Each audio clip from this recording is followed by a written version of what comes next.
boy. Yeah, tough time for the blacks. I'm not gonna say nothing about the police. I'll leave that for Chris Rock.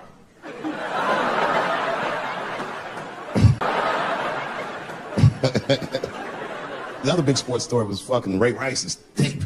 Anyone see that Ray Rice tape? I can't stop watching it. It's fucking awful. It's the most violent thing I've seen happen to a woman that was shot in color. Really fucking bad. Like, if I could have froze time at that moment and gave Ray Rice some advice, I don't think there's any way possible I'd be like, you should punch her in the face.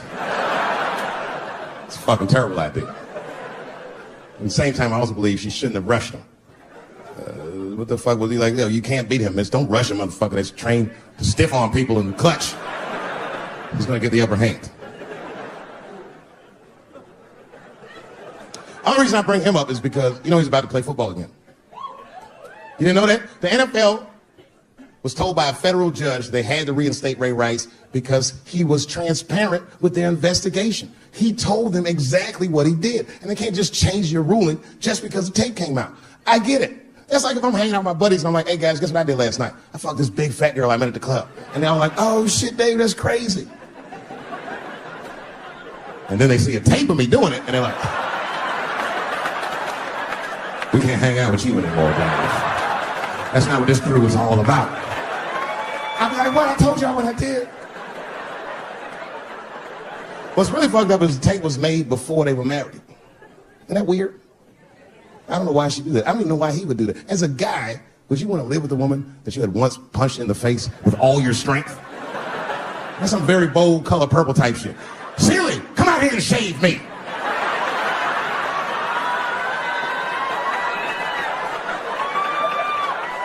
You know your fucking mind.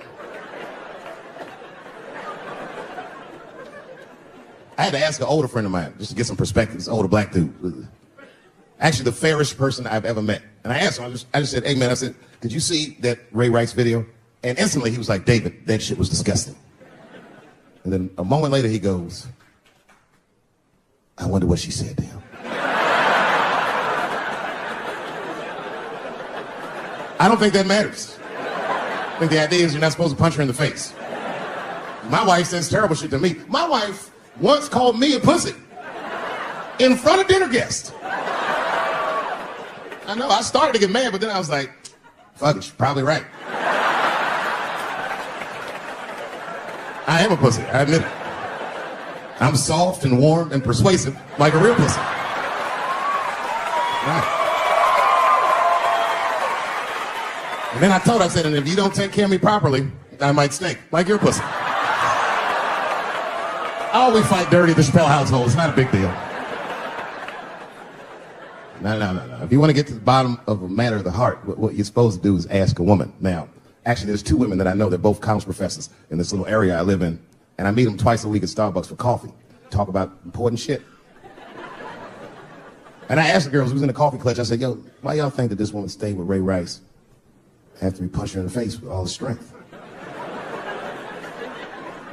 And one of my girlfriends said, David, you need to wake the fuck up. She's staying for the money. Well, now, wait a minute, because my other girlfriend was like, I disagree. I think that she actually loves him. And I said, wait a minute, ladies, you know what? I think that you're both right. And what I was doing when I said that was preserving the possibility of a threesome with these bitches. I've been chipping away at this pussy one cup of coffee at a time for like 4 years. I was gonna throw all that hard work away with some Ray Rice shit. I don't care that much.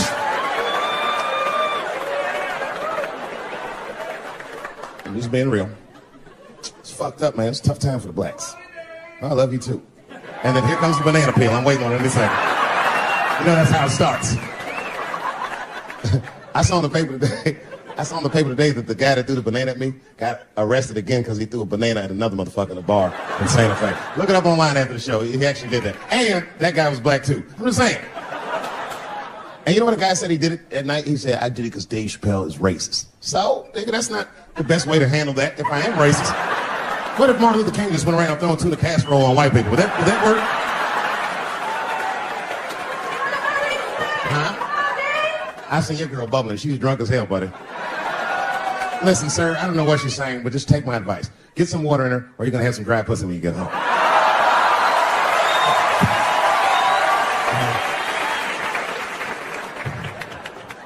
His dick's gonna be shaped the fuck up tomorrow. Santa Maria. Who got a cigarette there? Anyone got a cigarette in the bar?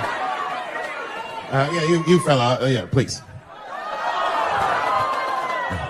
Well, let me see this. This is a Marlboro menthol. This could have been anybody. If it was a Newport, I'd be like a black dude threw that up. But a Marlboro menthol, that's one of them riddles.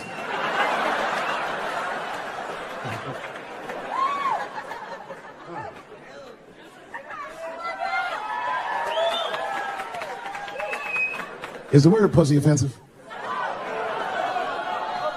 All right, just checking. I asked that crowd when we was in Denver, I said, is the word pussy offensive? And the whole crowd said no, except for two people. One was a woman in the front. She's older than me, maybe around my age. Definitely a feminist. You know what I mean? Short haircut, plaid shirt, you know what I'm saying? And she didn't say it offended her. What she said is, she said, I'm uncomfortable with that word. And I was like, really? You? And then before I could ask her why, there was one other guy, he was in the balcony. Now, I don't think he was saying this to me, but he said this. Everybody heard him say it. He goes, it's delicious.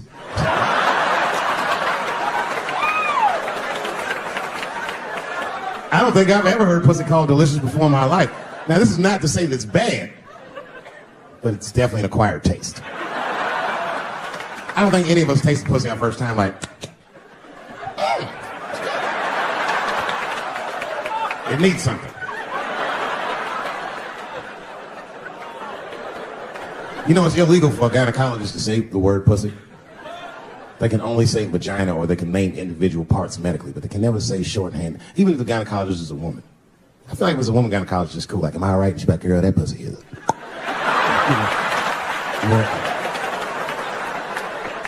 I don't think men should be allowed to be gynecologists. That shit is a conflict of interest. Even when my wife was pregnant, we used to go to the gynecologist.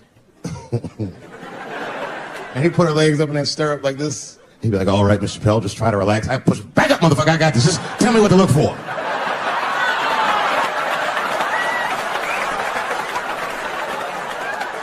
One of those home-style checkups.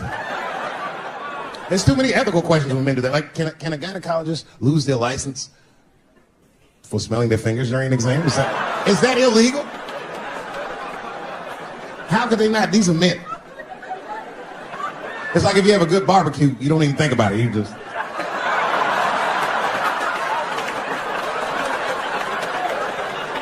The word pussy is only offensive if you're older. People my age and younger, I don't think we dance to that shit. The song come on the radio, it's I beat the pussy up. That's on the radio. I beat the pussy up. That's a pretty harsh song. It's like nothing like a love song. There's no tracks of his tears, no midnight trains to Georgia. This man simply beats the pussy up. Unbelievable. You don't even know if he's having sex with these women. They might just pull their pants down. He'd be like, bah! G-Unit.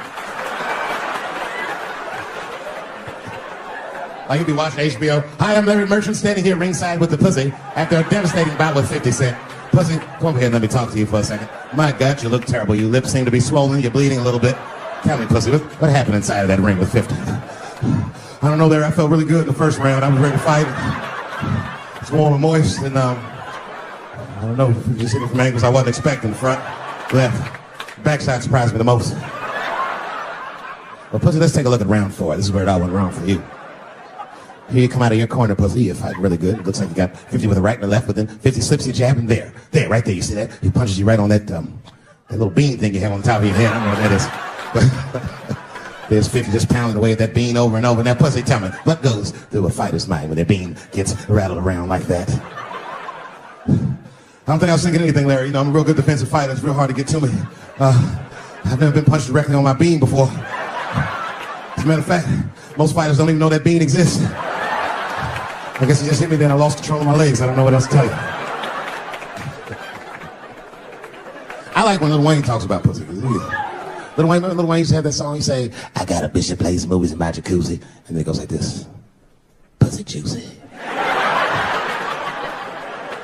That shit always makes me laugh. Because no guy says that. You know? Only Lil Wayne says some shit like that. If you was fucking a girl, she's like, is this pussy good? Like, it's juicy. It's good. The pussy was juicy.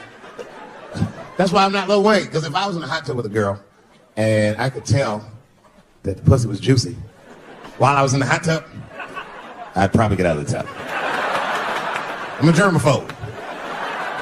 I just picture Lil Wayne like, what is this strange oil floating in my hot tub water? It's pussy juice. That shit was so funny to me, I must have wrote like no less than 40 jokes with the punchline of pussy juice. And all of them worked to some degree 100% of the time. I'll do one more just so you believe me, okay? All right, and this next piece is a special episode of CSI. For some reason, Lil Wayne is guest starring as the lead detective, okay? That's the setup. Are you ready? Here it goes. Has anyone else been on this crime scene? No. It's very strange. This place is virtually undisturbed. No forced entry. No sign of a struggle. Shine your flashlight right here. I just slipped in something. What is this? What is this? It glistens in the light. Smooth to the touch.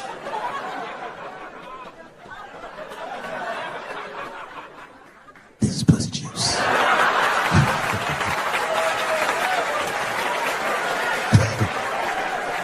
She must have been sitting Indian style.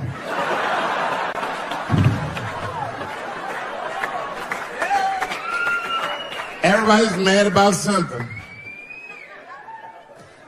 Recently, I got attacked online by some gay bloggers, and it hurt my feelings. I have no problem with gay people, but I fucking hate bloggers.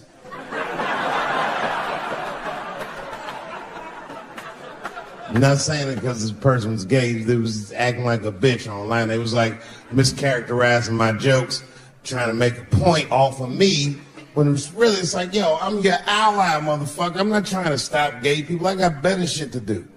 This motherfucker was saying things and trying to get gay people to beat me up. Seriously, he was like, Dave Chappelle's jokes. I don't know how he actually talks when he's making his voice up. Dave Chappelle's jokes were an affront to the manhood of all gay men. What the fuck does that mean? I didn't say anything that would allude to gay men not being men. I know you're men. In fact, what could be manlier than fucking another guy in the ass? It's the most gangster shit I've ever heard of in my life. I told you I'm not cut out for that. I'm a pussy. You know what I said? That's all I said. First of all, I'll tell you right now what I said. And I will tell you that this was not a joke. It's a true story. And I just happened to tell it. All right, what happened was I went to a gallery party. All right? I don't know who in here has ever been rich before, but these are very nice parties. You know, wine and cheese and baller conversation. And there was a few eccentric types, one of which was a very wealthy man that happened to be wearing a dress. I don't know what you call him now. He was a tranny or a drag queen, perhaps. Whatever it was definitely a man. And this man was definitely on drugs. I don't know what kind of drugs he's on, but I knew he had too much. He didn't look good.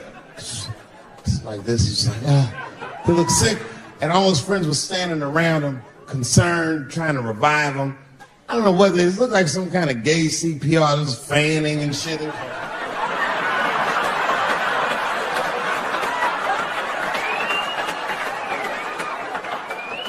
I saw all this from a distance. Now, I should have minded my own business, but I got curious. I was like, oh.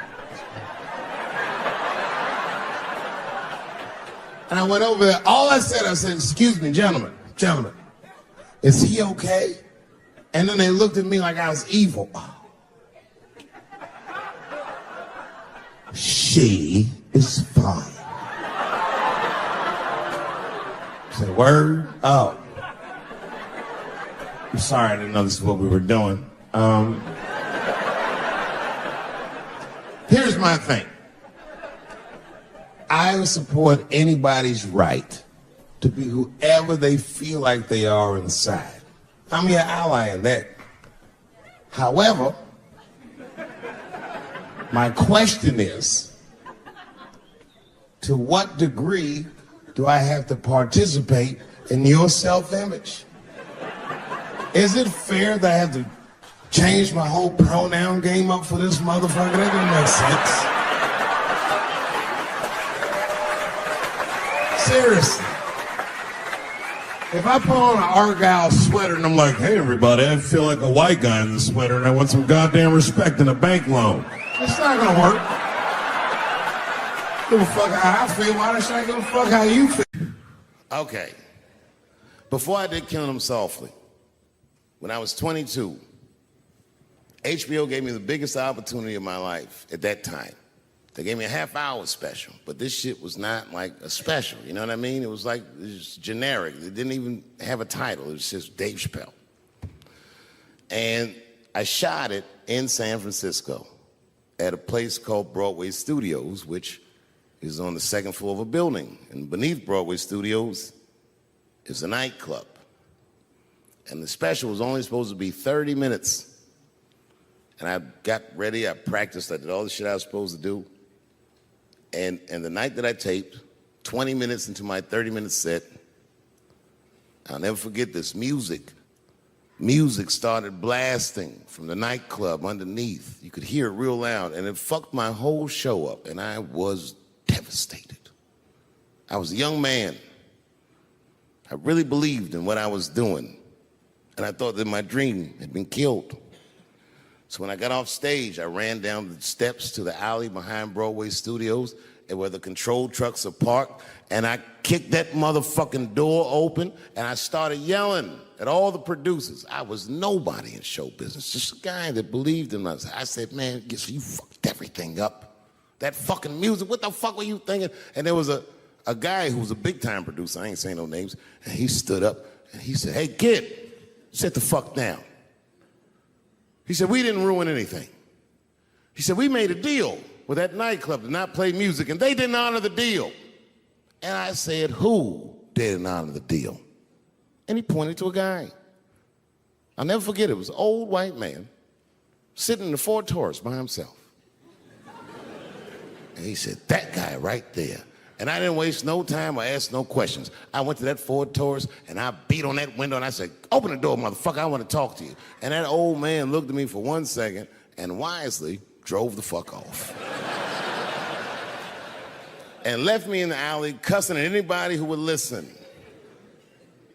And 2 minutes later, literally 120 seconds later, couldn't have been any more than that, the doors of the kitchen in the alley of that nightclub underneath Broadway Studios flung open.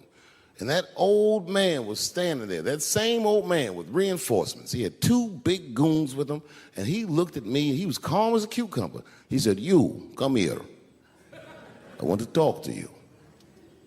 I didn't know anything about the streets at this age. But I found out later in my life that these men were Russian mobsters. And I don't know what you guys know about the Russian mob, but these are the niggas that killed Denzel in Training Day.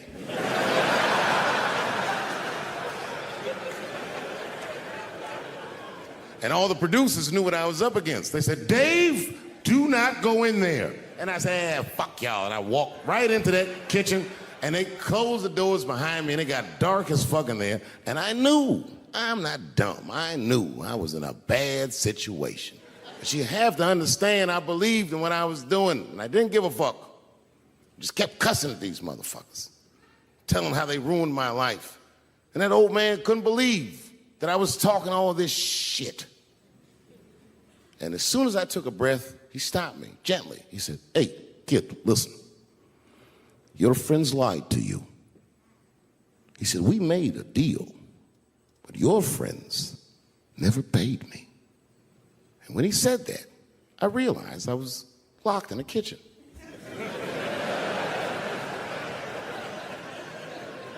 I realized he was telling the truth, which would make me wrong. And the moment the very moment that I realized I was wrong, for the first time, I was afraid. You see, it's a funny thing if you believe you're absolutely right. You can get drunk off the feeling of how right you are. That's why gay people are so mean.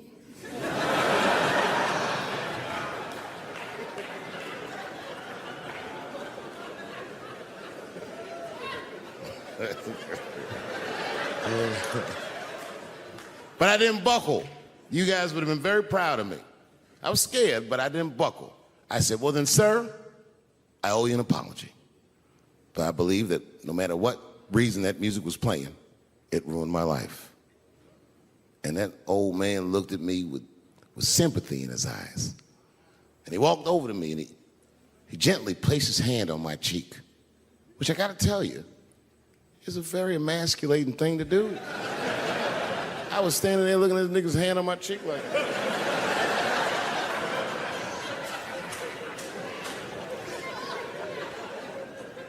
And he said, you are a real man. And he tapped me on my cheek. Real soft. Just like that. The doors opened back up. The light from the alley flooded into the kitchen. And I just walked out alive. I lived to fight another day. And in that moment, I learned one of the most valuable lessons of my life, and I have to share it with you. And that lesson is this. In your life, in any given moment, the strongest dream in that moment wins that moment. I am a very powerful dreamer. Yeah, I'm not lying.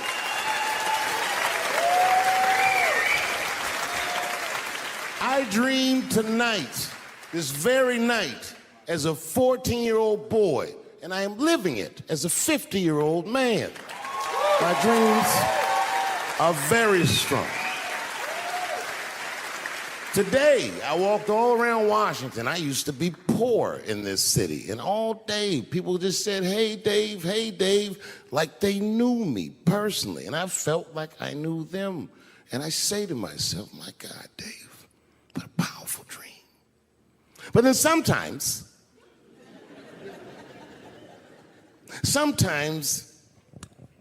I feel regular.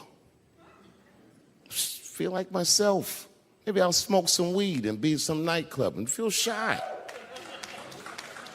But I'll look across a nightclub and I'll see some guy that no one's ever heard of. But this nigga worked all week and got bottle service. And his bitches bringing Moet with sparklers to him. I picture in my mind he's Persian. He's doing some kind of weird Persian dance. And he got 6 bitches at his table because he got so much liquor, and they all call him saying, go Cena, go Cena. And I'll be looking across the room like, oh my God, I'm in that guy's dream. I can hear him telling his friends, hey, how was the club last night? Man, that shit was fantastic. I had bottle service. I seen Dave Chappelle across the club looking at me like, ooh, who was that? And that's the trick to life. You have to be wise enough to know when you were living in your dream. And you have to be humble enough to accept when you're in someone else's. It's why I don't judge between Will Smith and Chris Rock. Because you guys look at them as big ideas, but I look at them as fellow dreamers. I can't judge between them because I see myself in both of them. I am Will Smith. I am the man that cannot take it anymore and will slap the shit out of the next person that says a crossword to me or somebody that I love. And I am Chris Rock. I am the man that can get slapped in front of the whole world and keep my composure so I don't fuck anything up. That is what men do. Men make boundaries. Men enforce boundaries. And men test boundaries. And no man tests more boundaries than a trans man.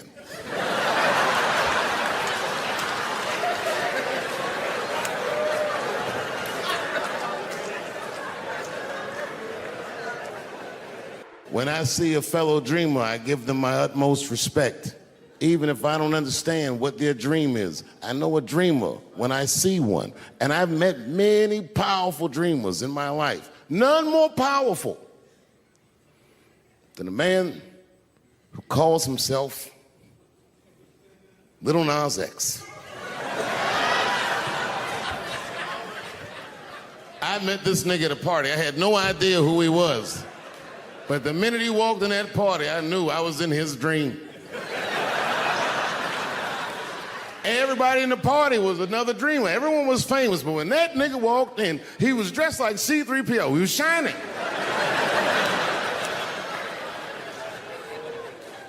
And everyone was like, oh my God, there he is. That's Lil Nas X. I didn't know who he was. And for some reason, out of all them dreamers, he walked right up to me. And he said, I tried to get you in my video. I didn't know what the fuck he was talking about. I said, what? I said, what? What video? And he just looked at me like, you know what video, and walked away. And I watched him walk away. I said, man, this nigga's having a very powerful dream.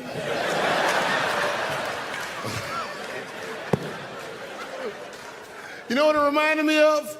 It reminded me of when we was in grade school. Remember in grade school, the teacher would ask everybody what they want to be? Timmy, what do you want to be when you grow up? And Timmy acted like he had an idea. He'd stand up, he'd say, I want to be a fireman.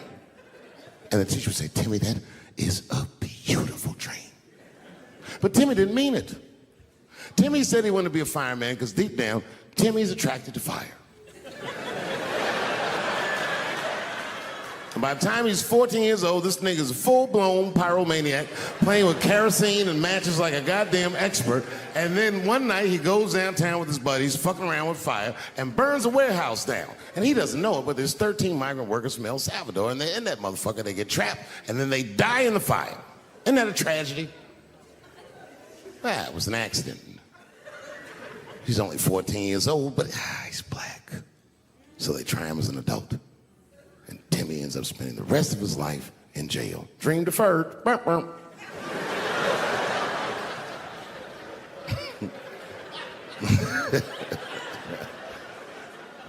What about you, Billy? Billy, what do you want to be when you grow up? And Billy stands up and he says, I want to be president of the United States. And the teacher says, oh my God, Billy, that is a wonderful dream. And Billy means that shit. Billy does everything right. That motherfucker gets his grades up. He joins student government. He even does extracurricular activities like show choir just to make his resume look good. He's on track to be president, but junior year he wipes. When he's 16, he gets his girlfriend pregnant and has to drop out of high school to make ends meet. But lucky for him, the local Walmart's hiring. By the time he's 20 years old, this motherfucker makes assistant manager at Walmart. He's the youngest one in the district. He says, oh my God, if I can keep this up for 4 more years, I could be a manager. And if I can keep this up for 6 more years after that, I could even be a regional manager and have as many as 3 Walmarts under my control. And he's a big picture guy. He sees where this path is going, so he kills himself.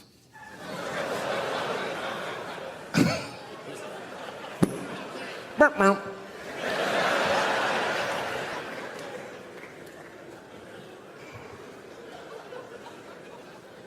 what about you? What do you want to be when you grow up? I don't want to say, because I don't want the other kids to laugh at me. Who cares if they laugh? Your dream is yours. Own your dream so they can come true. Say it loud and proud. What do you want to be when you grow up? Little Nas X. And that nigga stood up in front of the whole class. I want to be the gayest nigga that ever lived. I want to do a music video and slide down a stripper pole all the way to the depths of hell and suck the devil's dick at 10 o'clock on BET while all the kids are awake and can see me. Shockingly, that was the only dream that worked out.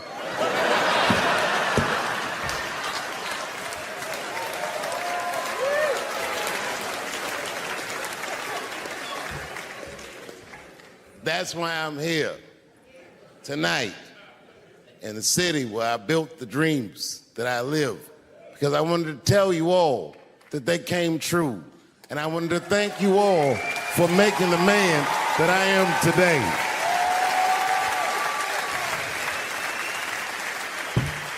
Yes, I am living a very powerful dream. Every time I come to this city and I stand in front of you, I realize that, my God, man, this is not my dream at all. It's yours. And I am honored to be in it. Thank you very much, Washington, D.C. I'll see you next time. And me and her, like, we weren't arguing, but you know what I mean? She was just like, you need to stop doing that. And then I tried to change the subject. I go, how is school going, boys? And my sons tell me, well, we didn't have school today, technically. I'm like, well, what's going on? He said, well, there was like a school shooting drill. I never heard of this. You know what this is? They have drills that they make kids do where they practice what to do if somebody comes to shoot up their school. I'd never heard that before. I was like, what the fuck? Then I had to tell my sons the truth. I didn't want to tell them this shit. Son, listen to me. Fuck that drill. Somebody comes to your school and wants to shoot it up, I'm just gonna be honest with you. You probably gonna get shot, nigga. I'm just being real. You got a famous dad. I talk a lot of shit. They gonna be gunning for you, little buddy. Just stay low and run in a zigzag pattern and don't try to save anybody, son. Do you understand me?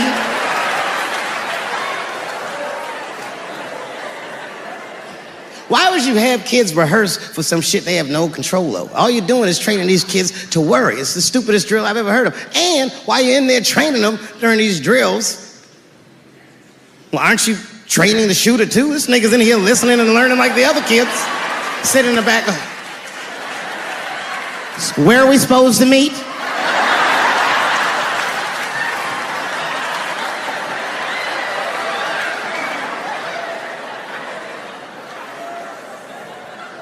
If you're a parent, this shit is terrifying. This shit is real scary. All the parents is looking at each other crazy. Because we know as parents that one of us is raising the shooter. Just don't know which one of us it is. All we know for sure is that if you're a white parent, the chances that it's you is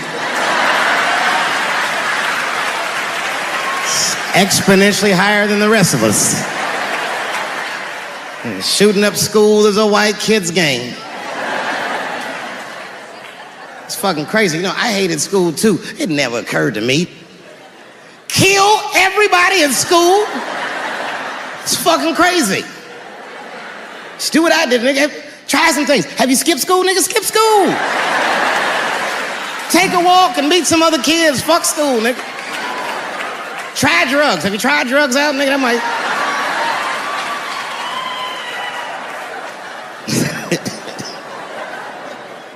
Some scary shit.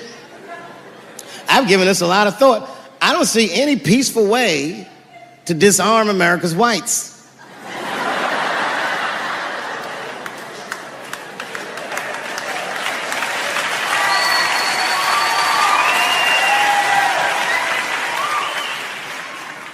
There's only one thing that's going to save this country from itself. Same thing that always saves this country from itself.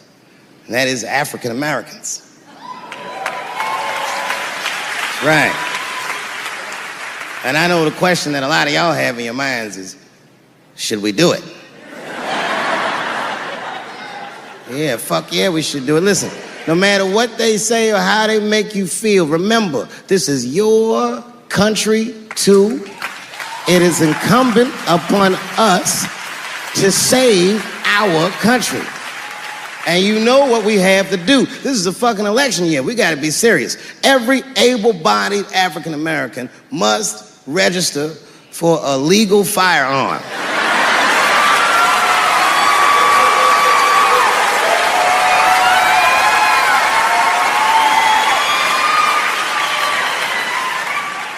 That's the only way they'll change the law.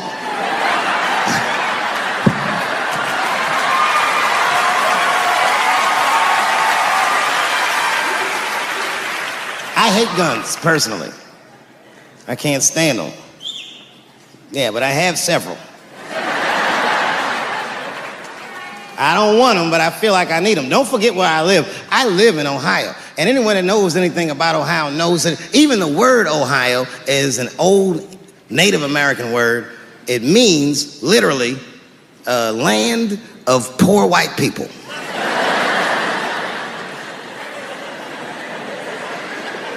And I don't know what's going on down here, but in my experience, poor white people love, and I mean they fucking love, heroin.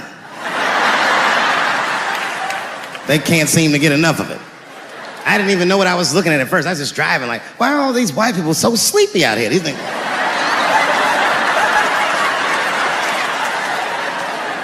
It's really bad. As a matter of fact, I was coming out of a nightclub the other night in Dayton, and I'd parked my car in the alley, and no one was out there. I didn't have no bodyguards or nothing. I was home. I figured everything was fine. And as soon as I opened my car door, all by myself, suddenly one of these heroin-addicted whites just pops out of a trash can. It scared the shit out of me. I screamed, "Ah!"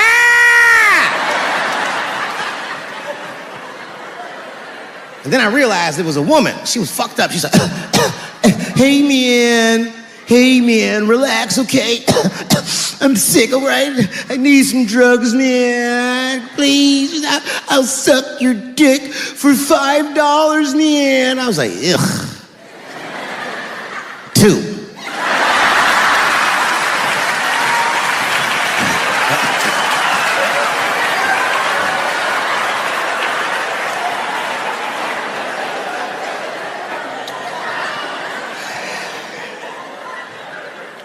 Obviously, I'm joking.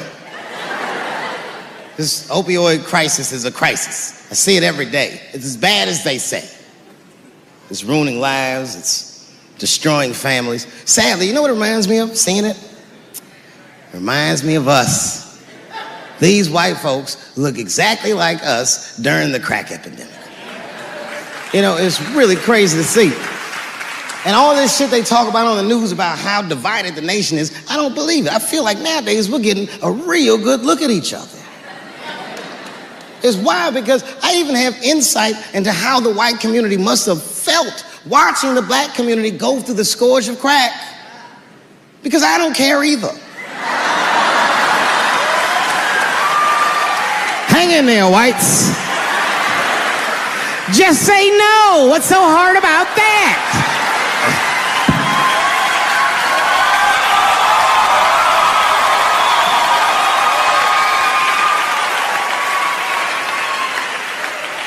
Remember when y'all said that to us? But it's okay.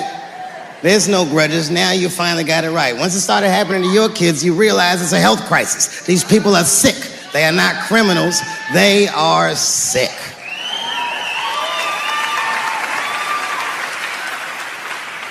Be that as it may, I'm armed to the teeth. First gun I bought was a 12-gauge shotgun. I didn't want the gun. Remember, though, I'd moved to a farm, and I was sitting there on the porch, and I see a white dude walking across my property, entitled, like he's supposed to be there. He had a rifle over his shoulder, too. Ain't that a bitch? I said, what the fuck is this guy doing on my property? I was mad as shit, but I was unarmed. So I ended up just waving to this motherfucker like a bitch. I was just like...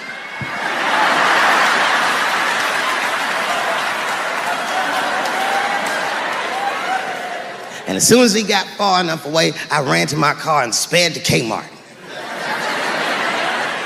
This is in a rural white area. And remember, I was nervous because a guy was on my property. I'm black and I was sweaty. You know what I mean? And I ran to the gun counter, black and sweaty, sweating and black.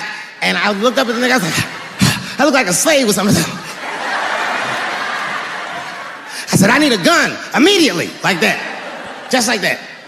The guy didn't answer, no questions. He just grabbed a 12-gauge shotgun, handed it to me. I'd never even held a gun before. I'm not a dummy. I'm like, well, I need some bullets too. And the guy reached under the counter, put 2 box shells on the counter. He said, all right, buddy, which box do you want? And I didn't know. One box had a picture of some ducks on it. The other box had a picture of some deer. I said, well, what's that box with them ducks? He said, oh, that there's birdshot. And then he goes just like this, I'm not exaggerating, he goes, that won't kill a man.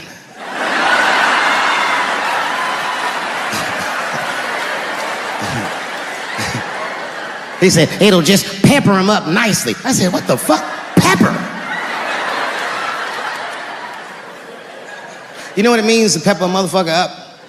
It means that when the shell explodes, hot BBs will shoot out of the barrel of the gun, not killing a motherfucker, but penetrating their skin and shallow flesh. Boy, that's gotta hurt. Hot BBs? Ha ha! Remember when Dick Cheney shot a motherfucker in the face and he lived? That was birdshot. I said, well, what's that box with the deer on it? He goes, oh, that there's buckshot. That'll put a hole in the goddamn truck. Thank you very much for being here. But before I start tonight, I just wanted to read a brief statement that I prepared. I denounce anti-Semitism in all its forms. And I stand with my friends in the Jewish community. And that, Kanye, is how you buy yourself some time.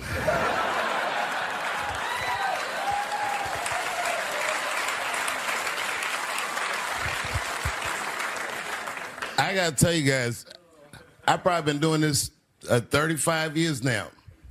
And early in my career, I learned that there are two words in the English language that you should never say together in sequence. And those words are the and Jews. I've never heard someone do good after they said that.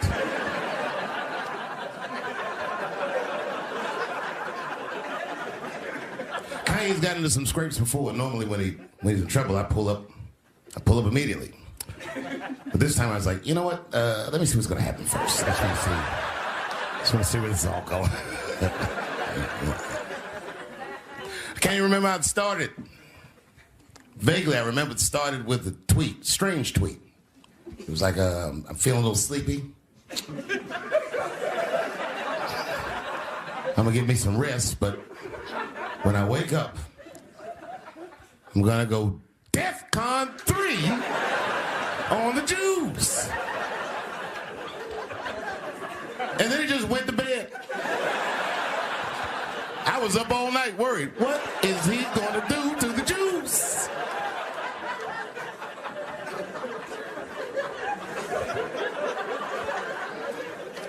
I grew up around Jewish people. I have a lot of Jewish friends, so I'm not freaked out by your culture. I know a little bit about it just from hanging around. I'd be like, yo, let's go out at school tomorrow. They'd be like, we can't go out. It's Shana Na tomorrow. I'd be like, where? What is Shana Na? I had so many questions. Why do some of your people dress like Run DMC?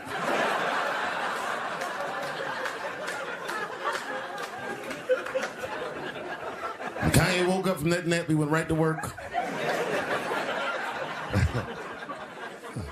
A year ago, I'd seen him on a podcast called Drink Champs, a great show, and it was an amazing appearance. Noriega and them were there, the rappers that I love, and they all had their gold chains and stuff on. And Kanye said, only millionaires wear chains. They said, what? He said, I'm a billionaire. Billionaires don't wear their money on their body. I tucked my chain and I said, oh, snap. That's right. It was a good appearance. It was fun and funny. But when he woke up, he went on Drink Champs again. This time, he was on one. He was mad about something.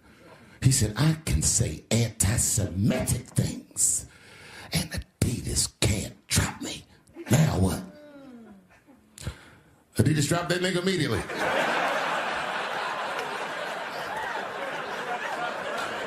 Ironically, Adidas was founded by Nazis. And they were offended. I guess the student surpassed the teacher.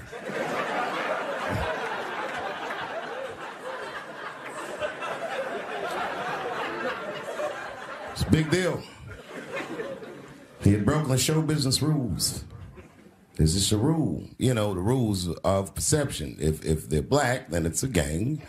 If they're Italian, it's a mob. But if they're Jewish, it's a coincidence, and you should never speak about it.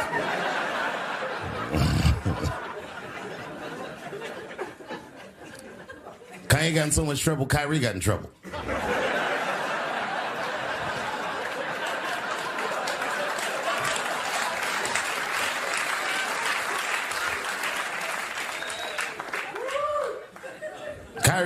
Kyrie Irving posted a link to a movie that he had seen on Amazon. No caption on the post or nothing like that. But apparently this movie had some, I don't know, anti-Semitic tropes or something. And it was some weird title like From Hebrew to Negro or something. And the NBA told me he should apologize, and he was slow to apologize. And then the list of demands to get back in their good graces got longer and longer, and this is where, you know, I draw the line. I know the Jewish people have been through terrible things all over the world, but you can't blame that on black Americans. You just can't. You know what I mean? Thanks to the one person that said me. A fair punishment would be he should just post a link to Schindler's List and y'all write your own captions.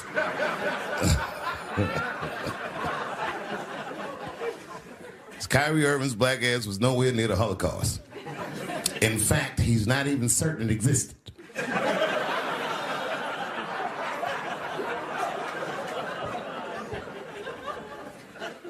I saw one news pundit screaming about Kanye. She said, mental health is no excuse for that type of language. Yes, it is, bitch. You can kill somebody if you're mentally ill. Listen, okay, I don't think Kanye is crazy at all. I think he's possibly not well.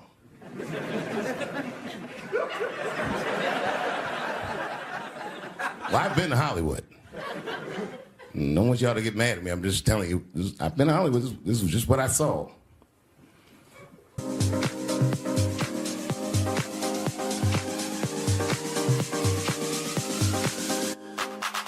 Whatever you do, don't fall for me. Don't put your trust in me. Don't even lie for me. I want you, honey. I don't get you. It's a lot of juice. Like a lot. But that didn't mean anything. You know what I mean? There's a lot of black people in Ferguson, Missouri. Doesn't mean we run the place.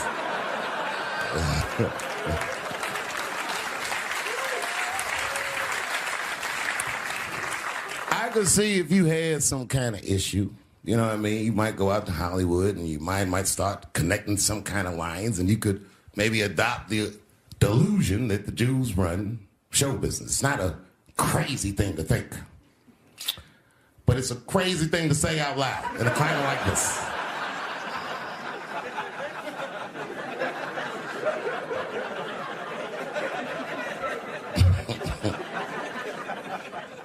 Now the midterms are over in this crazy climate, and I got to tell you, I feel like this midterm, like all of humanity depends on it. And it's an ominous sign. The most ominous sign of the midterms, I believe, would be Herschel Walker, who I don't want to speak badly of because he's black. But I have to admit, he's observably stupid.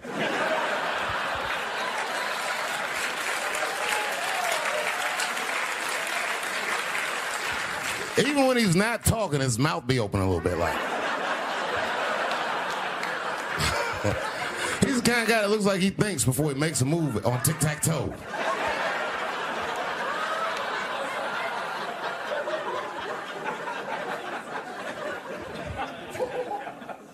And I'm watching the news now, they're declaring the end of the Trump era. Now, okay, I can see how in New York you might believe this is the end of his era. I'm just being honest with you. I live in Ohio amongst the poor whites.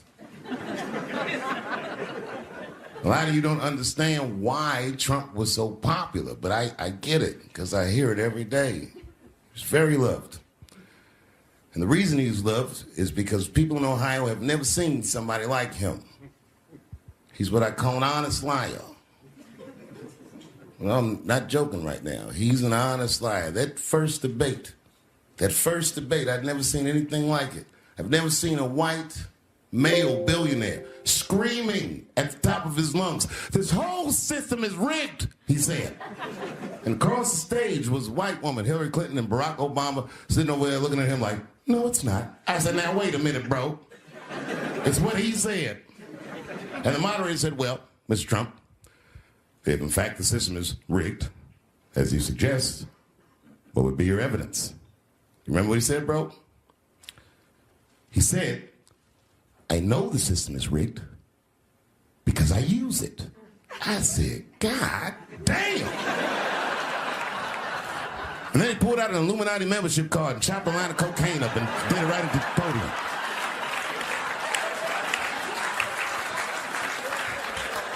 No one had ever heard someone say something that true. And then Hillary Clinton tried to punch him in the taxes. She said, this man doesn't pay his taxes. He shot right back. That makes me smart.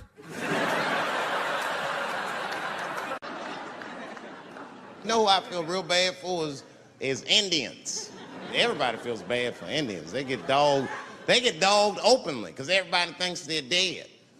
These motherfuckers are not all dead, all right? I've seen, with my own eyes, I've seen a gathering of 1,500 Native Americans. They were all gathered in one place. The place is called Walmart in New Mexico.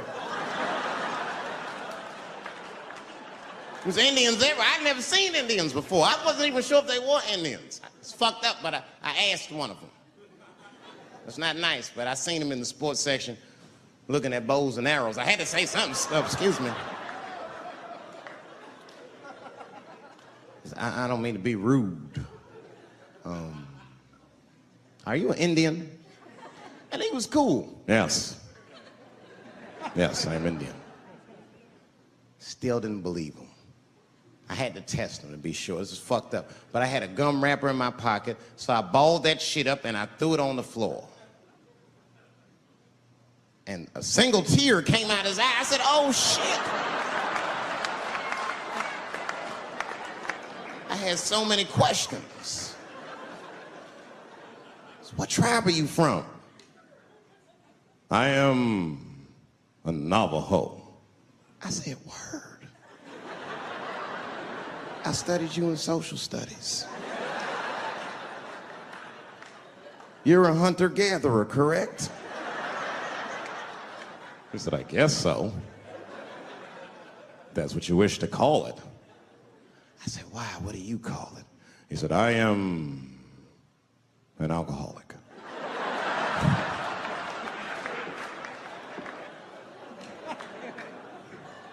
I said, well, what's your name, dog? He said, please. Dog is my cousin. That was a good guess. My name is Running Coyote. What is your name, friend? And that shit caught me off guard. I mean, I didn't want to say my name was Dave to a motherfucker named Running Coyote. This don't feel good enough. He just put me on the spot. I said, huh? My name, what? Oh, my name's Blackfeet. Then I changed the subject. Forget about me. What's going on with you? I want to meet your chief. Why don't me, you, and your chief and your friends get together tonight? We could have a real live peace pipe smoking ritual. We need to celebrate, nigga. I thought you were dead.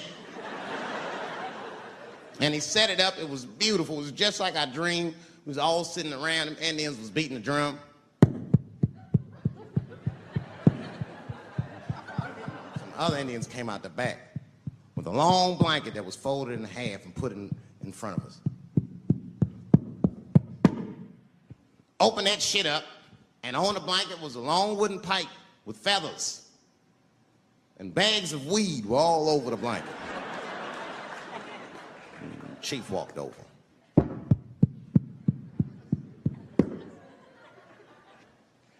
The big ones are 50. The little ones are 25. And these are 10.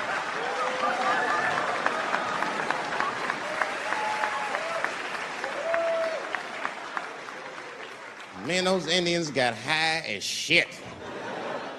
I was baked. I told the chief, he was talking, I cut him off. Time out, chief. Sorry to interrupt. Fucking smashed, man. The weed's too strong. I'm itching. This is PCP. The spirits have got me. Chief, the spirits have got me. And the chief threw some water in my face. Calm down, blackface. Splash. I said, hey, it's Blackfeet, motherfucker. Take it easy.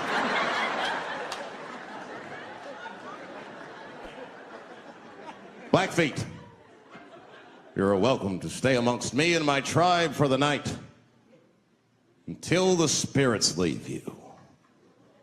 And they gave me my own teepee to sleep in, which sounds nice. I personally felt like it was a little fucked up, you know, because they all had houses, man. It's like, why can't I sleep with y'all in the house and watch TV? Like, I can't be on this grass all night.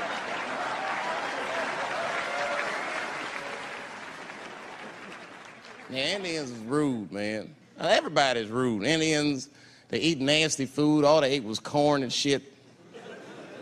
Doritos, I think they call it. That's right. People only see the surface. They see the division in our foods. It's because I eat chicken and watermelon.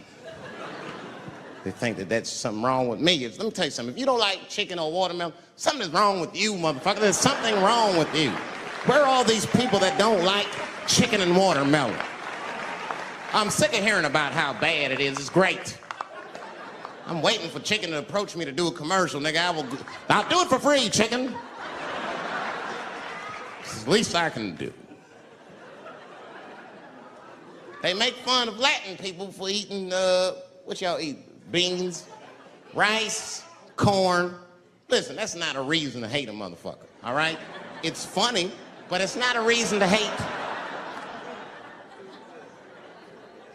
The only reason these things are even an issue is because nobody knows what white people eat. You've been very good at keeping that shit a secret amongst yourselves. I study white people. You don't know that. I'm writing a paper on you. Not even for school, nigga, just to do it, just to get, I'm just doing this independent research. I'm spending my money, that's why I'm working so hard. I follow you around grocery stores. They freak out. I just try to peek in the cart. They always say, get away from my cart, nigga. What are you looking at? Chicken and giblets are over there. You must be lost. These are vegetables.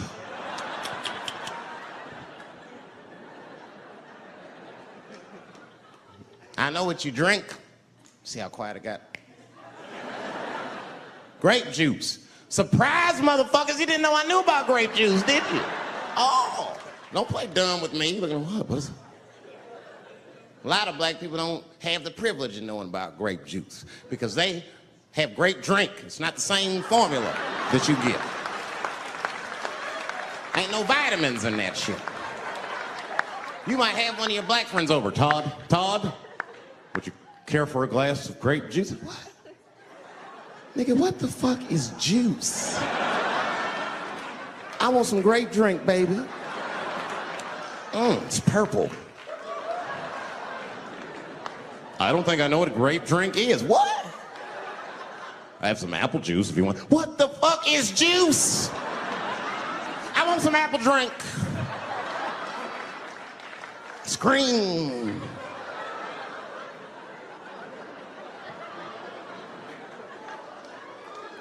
Remember that commercial for Sunny Delight when all the kids run in from outside playing? And they all run to the fridge. All right, I got some purple stuff, some Sunny D. As soon as you say Sunny D, all the kids go, yeah! Watch the black kid in the back. If you ever see that commercial again, look at that black kid. He'd be like, I want that purple stuff. That's drink, nigga, that is drink. They want drink. I want all them vitamins, nigga, I wouldn't drink. Sugar, water, purple. That's the ingredient, sugar, water, and of course, purple. It's too fucking much. I got a lot of things to talk about tonight. First of all, I've stopped smoking weed. With black people, you didn't let me finish, motherfuckers. God damn. I'm sorry, black people, to break the news so publicly, but I can't smoke with you anymore. Every time I smoke weed with my black friends, all you talk about is your trials and tribulations. I'm sick of that shit. I got my own problems. That's a waste of weed. I'm smoking weed to run away from my problems, not take on yours. From now on, I smoke weed exclusively with white people. Calm down, motherfuckers. You win by default. You got good weed conversation. All white people talk about when they get high is other times that they got high. I can listen to that shit all night. Dude, remember at Frank's last week? It's fucking smashed, man. And catalogs everything they drink. 2 shots of Jaeger, tequila, 4 bong hits, man, beer, cheeseburger, That shit is great. Only bad part is you cannot pass out around white people. Every time white dudes pass out around each other, they always do some borderline gay shit when the guy's asleep. Frank fell asleep, so he like stuck a carrot in his ass and put shaving cream on his balls. Like, why, motherfucker? Why would you do that to a friend of yours? He trusted you enough to sleep around you. You gonna put a carrot in his ass? Is that nice? I tell you right now, if I put a carrot in a black dude's ass, a nigga will kill you when he wakes up for some shit like that. That is an automatic death sentence on the street. It's a rap for you. I'm gonna kill that motherfucker. I thought y'all was friends, baby. What happened? I fell asleep at his house, right? We was drinking, and I fell asleep at his house, and while I was sleeping, right? I'm just gonna kill that motherfucker, all right? That's all you need to know. And fuck carrots. I didn't even know they were saying those things about me. Then I call home, and people be like, oh my God, are you all right? Yeah, chill, I'm in Africa, baby, what's going on? And then I got a call from a journalist that had been working on a story, and he was like, yeah, rumor mill's going on about you. Just want to clear a few things up. And I'm like, hey, what's going on? Okay, do you smoke crack? I said, what? Do you smoke crack? Did you graduate from high school? I mean, it was all these crazy questions. And I thought about never coming back. I said, this place is crazy. Like, I'm that dude. I just thought about all the things that celebrities go through and what celebrities become in our culture. You know, if you Brad Pitt and Jennifer Aniston and your marriage is breaking up, that's an awful thing. But to see that speculation in people gotta sting a little bit. Yeah. And then I realized, oh my God, I'm one of those people. That's a small club, man. That's a weird place to be. Ain't really no going back. You can't get unfamous. You can get infamous. Right. But you can't get unfamous. Right. So I got scared. I'm not gonna lie, y'all, I was scared to death. And I didn't touch the mic. This past year, I did the least stand-up I've done since I started. 'Cause I was freaked out, man, with the fame thing and being called crazy and drug addict and all these things. Scared me. You know, being treated that way. Like I'm not a person anymore. You say this shit about me in front of my children, and you know, who the f do these people think they are? And they don't know what happened. You know, I have not spoken about what would make a person walk off the set of a successful show and go to Africa. But again, people don't understand it, so they call me crazy, and I don't like that. One of these magazines, Newsweek, it's a very credible magazine, and they're saying, you know, maybe I smoke crack, and it was all innuendo, and the magazine as credible as Newsweek. I was very surprised that this was happening. And then I got to make some real choices, man. Is that what I want for myself? Did I get too big? Because I like people. I like entertaining. And the higher up I go, for some reason, the less happy I am. You know, is it going to get to the point where I'm doing a striptease on TRL or waving a gun on the street, saying they're trying to kill me? No, I'm not going to let it get to that point. I'm going to go to Africa. I'm going to find a way to be myself, man. I gotta, you know, I'm an artist, man. I don't need a sneaker deal. I mean, I'd like one but there's only 6 studios, man. There's only 6 agencies, man. This is a small, controlled thing, and I don't like having to beg for the spotlight, man. You know, the machine is good for us, and we good for the machine, and it should be fair, man. Martin had a stroke. He almost died. And then after that, I saw him, and I was like, oh my God, Martin, are you okay? And he said, I got the best sleep I ever got in my life. That's how tough he is. So let me ask you this. What is happening in Hollywood that a guy that tough will be on the street waving a gun, screaming, "They are trying to kill me." Yeah. What's going on? Why is Dave Chappelle going to Africa? Why does Mariah Carey make a $100 million deal and take her clothes off on TRL? A weak person cannot get to sit here and talk to you. Ain't no weak people talking to you. So what is happening in Hollywood? Nobody knows. The worst thing to call somebody is crazy, is dismissive. I don't understand this person, so they're crazy. That's bullshit. These people are not crazy. They're strong people. Maybe the environment is a little sick.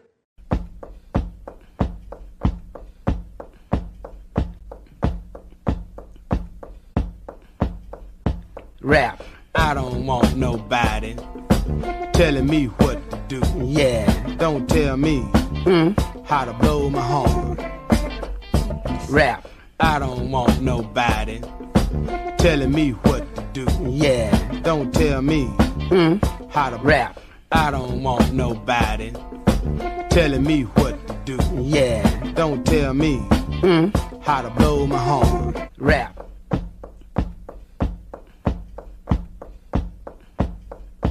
Rap. Heard it's great. No, for real. Mel Gibson told me, so you gotta go. I've never met Mel Gibson. So, huh? He is. You know, Mel Gibson is an incredible filmmaker, and he's the only guy that beat the American media machine. It's a very difficult fight. I've tried it, and I lost. Oh no, they'll whoop you good. You can't even bug the system just a little bit. Look at Britney. Britney Spears just wanted to have a couple babies. Look what they did to that girl. Fucking awful, man. She had to shave her head, just take the heat off her pussy for a minute. I mean, it was like all that shit happened to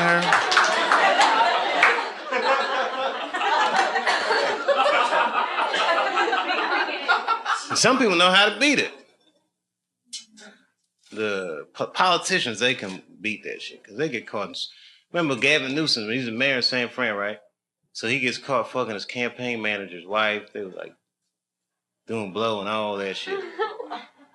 It's pretty old. I like Gavin Newsom though. That's fucked up. You know what I mean? It was just campaign man. His whole job was to be like, this guy right here is a hell of a guy. So it's a pretty dirty dog, right? So, but he got away with it. He's still like Teflon politician. And you know what he did? Check himself into rehab.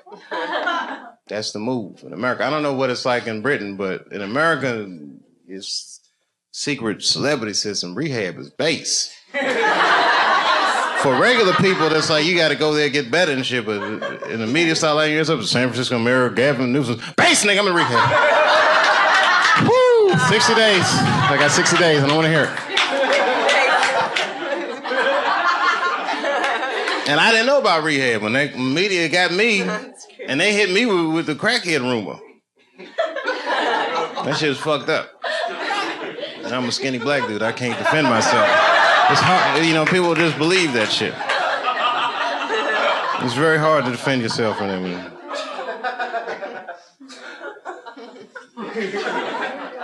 Who else got in trouble? They get everybody. Elliot Spitzer. I actually like Elliot Spitzer, too.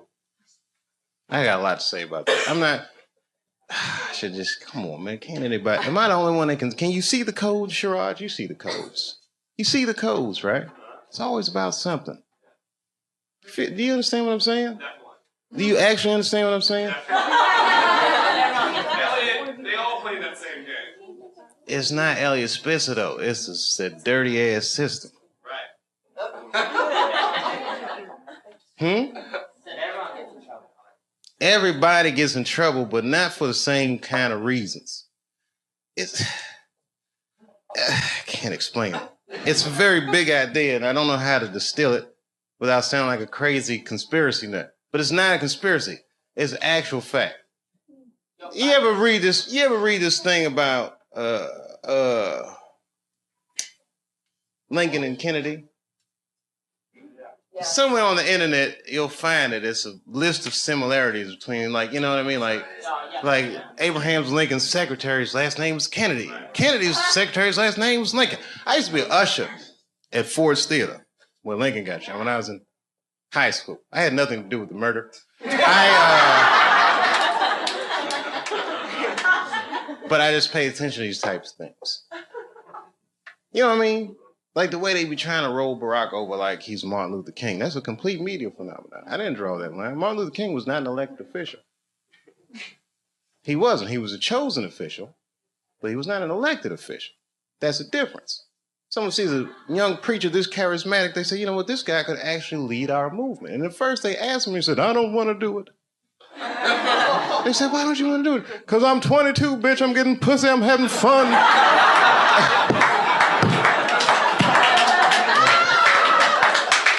But then eventually he's going to understand like this movement is bigger than him and yet may not have been the same movement without just that one individual. Now, okay, here comes Barack. Barack runs. And it was just, that shit happens. You know what I mean? Can't explain it. Yes, I can. Barack runs against John McCain, right?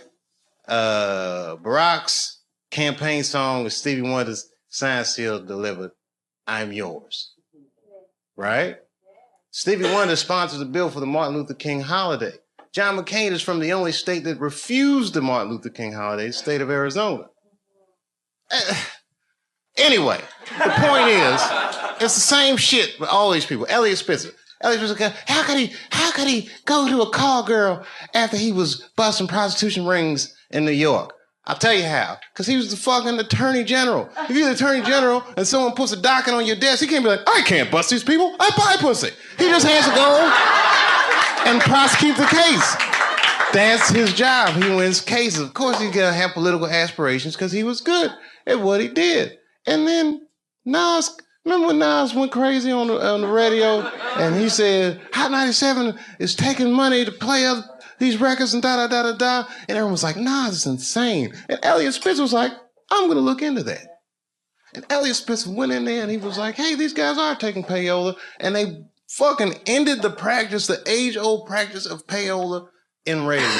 And then years later, he's gonna get busted at the fucking Mayflower Hotel in Washington, D.C. buying pussy. Let me tell you something, I'm from D.C. Do you know Mayflower Hotel? That's where Marion Barry was smoking crack while he was fucking a girl that wasn't supposed to be. The point is this. Getting caught with a call girl at the Mayflower Hotel is like getting caught with a cheeseburger at McDonald's. Nigga, that is where you're supposed to do those kinds of things.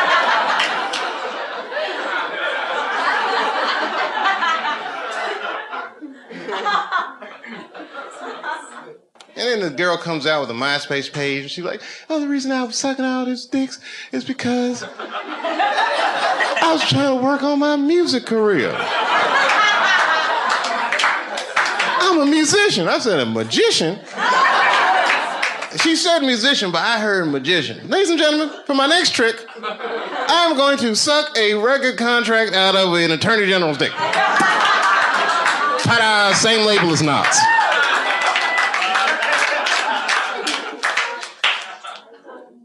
And you know what's so crazy about that shit? Which brings me back to the whole thing I was saying in the first place, is that Elliot Spitzer was going to get prosecuted under the Mann Act. And that says it all. You know the Mann Act? The Mann Act? The Mann Act. Sherrod, you don't know the Mann Act? No. You better know. In your line of work, you need to know these things. The Mann Act is the law that says it's illegal to take a girl across state lines for purposes of debauchery. The Mann Act was written to get one man, and that man was Jack motherfucking Johnson, the first black heavyweight champion of the world. He used to beat the shit out of white men and leave the arena with white women in the 20s.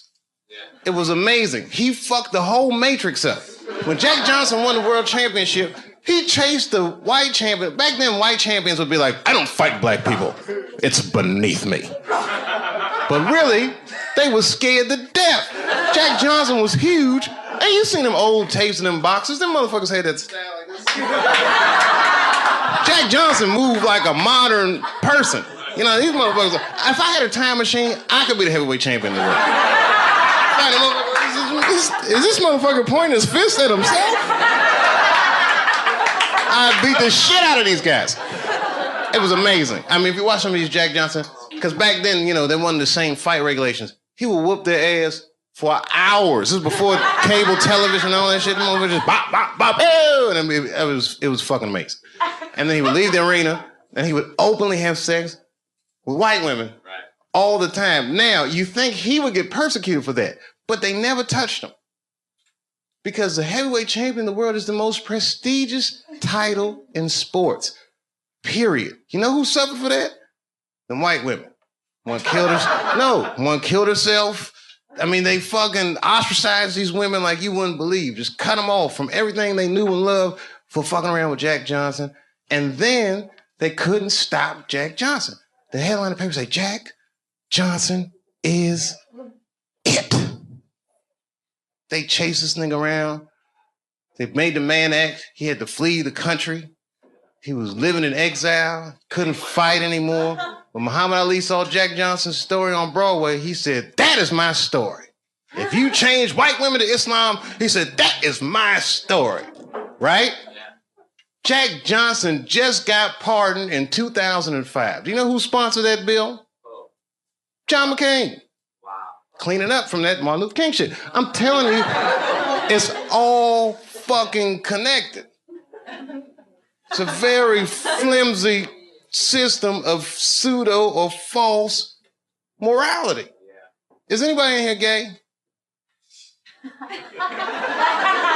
Get her! No, it's good. I'm totally joking. This is New York. Are you gay for real? Okay, so you know that gay marriage is illegal, right? Why do you think that that's illegal? People suck. I don't know. I don't have a good answer for that. Do you even care about marriage? Yeah, I want to get married. Eventually. It's really to a girl or a guy? Girl. Just checking.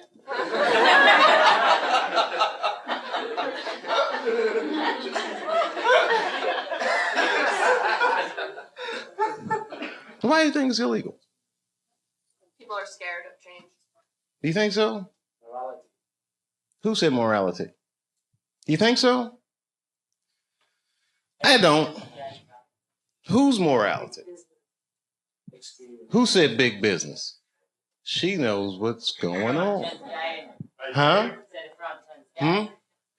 Yeah? Even kids get married, they're going to wake up to the reality of problems of marriage just like everybody else.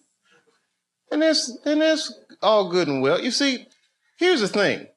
No matter what your morality is, it's still a secular society. So even if gay marriage is against my own personal beliefs, I can't necessarily believe a government that would say we don't want to do that for moral purposes. Not while you fucking bombing Iraq like that, or sending motherfuckers to Afghanistan like that. I mean, you can't be hitting me with all this dubious ass morality. They say morality because that's what their constituents need to hear, and because they think that's what their constituents want to hear. But honestly, Bill Clinton said 90% of the shit that people talk about has nothing to do with what the actual job of the president is about. You think the president be sitting around, what time is it, 10 o'clock? Oh, we got that gay meeting. Hey, guys, what are we going to do about that? I mean, they don't give a fuck about it. No, who actually is going to give a fuck? Big business. And I have a whole belief system about that you just don't want to know about.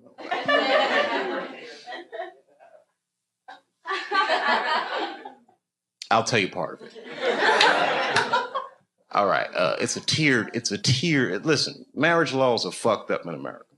I don't think that the government should have that much say in actually how people devise a marriage, because a marriage, right, devoid of any kind of religious belief or emotion like love is a business contract, period and simple. And tons of people in Washington or legislative bodies, even guys like Elliot Spitzer that have wives or fuck prostitutes, live in loveless marriages. And they have these shits arranged because they're in such a high social stratosphere that they have to keep up a certain appearance. So why are they imprisoned by their own marriage? It's this form of economic slavery. And if you look at the way this shit happens, corporations were made legal in the United States by the 14th Amendment, right? Or 15th Amendment, which freed the slaves. And then under those rights, people said, we want the same rights as those motherfuckers as collective individuals, right? And if you're a collective individual and two collective individuals want to do business with one another, one's masculine, one is feminine, so they define a marriage institution between man and woman. But what if corporations is gay? I'm just saying. What if Aunt Jemima doesn't want to be with Uncle Ben? What if Aunt Jemima wants to do business with Sarah Lee? Well, wait a minute. What if Uncle Ben wants to do business with Mr. Clean? That's all I'm saying.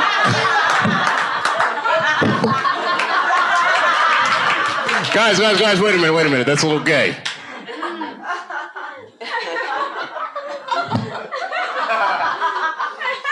I'm sorry, I thought that was funny. What if Aunt Jemima... I don't think that's what Mr. Clean was...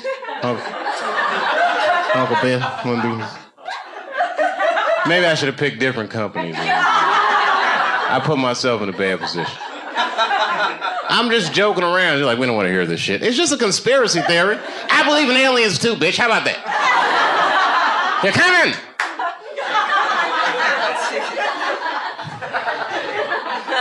Gay aliens, they're here!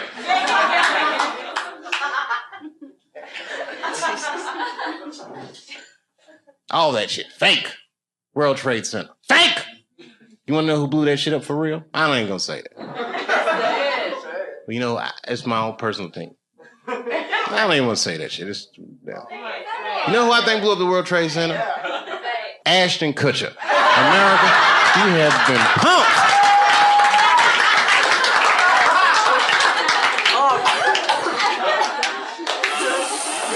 Fake.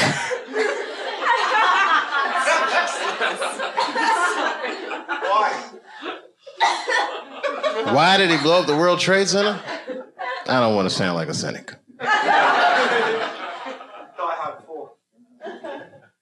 Shit was crazy.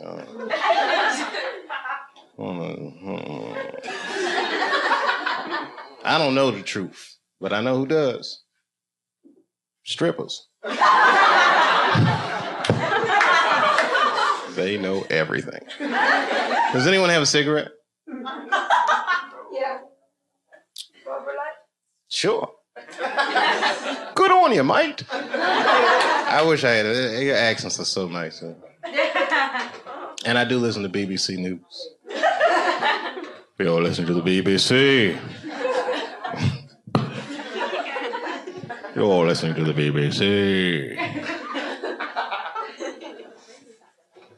That's what they say all the time. GMT. Oh, every time you say what time it is, it goes GMT. What does that mean? Whose mountain? Greenwich. Oh. It's the center. Oh, okay. Meantime. Greenwich Mean Time. Is that where the phrase mean time comes from?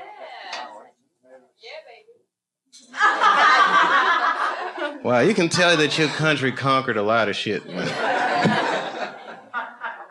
Greenwich Mean Time. I learn shit every day.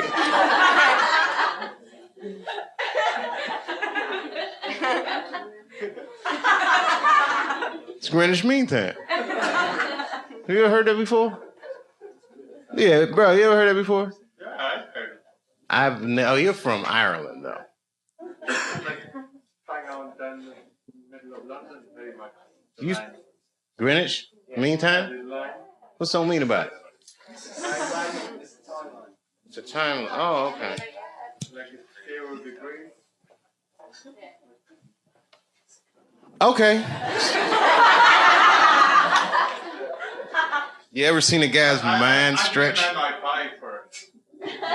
Like in the 24 hours, like 0, 0. Like, Oh, I don't do that 24-hour clock shit. I hate that shit. It's 1,500 o'clock. 1,500. Here, I'd like to make life easy. Got blocks. No, I don't like that shit. That's when it's good to have them strippers around. Strippers are like the Google of the streets.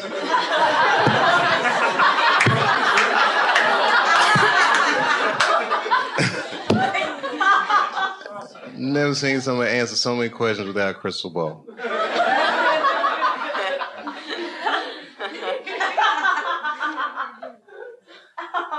It's true, it's amazing. Skill sets. Girls be here, I'm an accountant, I'm a dog trainer, every goddamn thing. It's amazing. All right, it was something hilarious, though. All this shit is depressing. Ashton Kutcher didn't blow up those buildings, by the way. I don't want you to think. I'm not going to put that on him. Huh? American people. American person is one of the most lied to people in the world. That's our whole game with America. Because freedom is not a privilege, my friend. It is a fucking burden. Because a free person has to make choices all the time. And you can't make a good choice unless you have the information. And in America, it's not like China. You know in China when they had the earthquakes, you know what the headline was in the newspaper? What earthquake? They don't tell those people shit.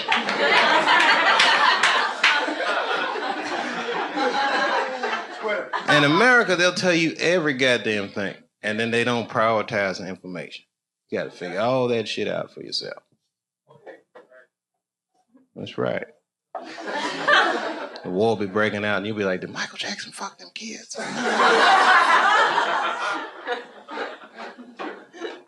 That gets shuffled funny.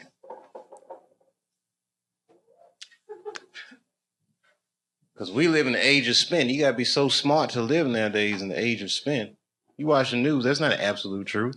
That is a version of the truth. People tune into the version of the truth that makes them feel more comfortable. Sometimes I watch CNN and I be feeling bad and I turn to Fox. Like, phew, we're winning again. You got to just switch frequencies. That shit is not the truth. All the time. They'll tell you the truth, man. That shit, man.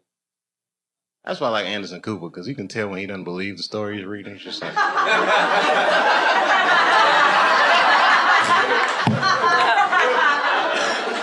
I just work here, Dave.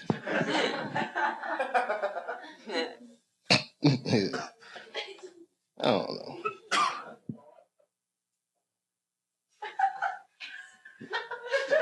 There's something to it. It's not that. You know what it is about the age of spin? Because they play so much words, I don't even know what the fuck anybody's talking about anymore. How can you actually know? How can you make a decision?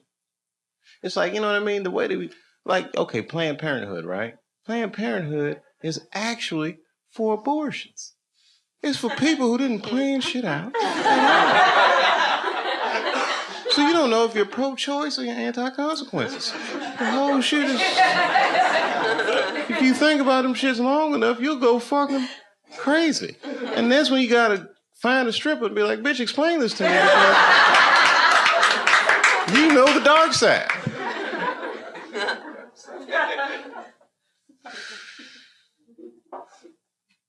Semantics. Man. I know. All right, I should get out of here. I'm freaking myself out. And I'm hungry. And I just got here. And then I was like, I got in the car and said, take me to the comedy club. And that's how I got here. I don't know.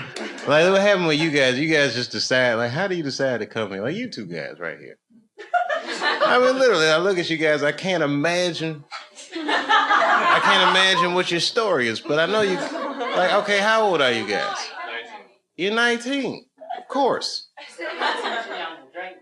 They're too young to drink, but they just the right age to have a great ass time. I have been 19. I can't even fucking explain what that was like. It's great. I mean, I'm surprised. I mean, you know, I remember what it was like for me. I don't know what. How can I explain what 19 was? How can you have a good time? Oh, that's right. You are Australian. You can have a good time without drinking, can't you? You have a great time without drinking. I do it all the time. I was in Saudi Arabia. I didn't drink a drop the whole time I was there. And I had a blast. Dave, what'd you do for fun in Saudi Arabia? Well, I drove an Escalade with 16-cent gas. That shit was fucking great. Drove that motherfucker in circles. What oil problem? You gotta see it to believe it in Saudi. Them motherfuckers. There is no gas station. You just roll out. Time to roll. That shit was great. I went to Dubai. You ever been in this place, Dubai? How is it? Well, have you ever seen the movie Blade Runner? It's like that, but sunny, with no robots or problems. Oh, it was fucking great. And there's so much, they building shit like you wouldn't. I mean, that shit look like Legoland. That shit is amazing. I'm not exaggerating. I seen a billboard. We driving down Sheikh Mohammed Highway, whatever it is. They got a billboard inside the highway. It say, "We will build your skyscraper." I said, who the fuck is that for? Like, who's gonna pull up like, oh, let me get this number. I've been looking for somebody to build my skyscraper.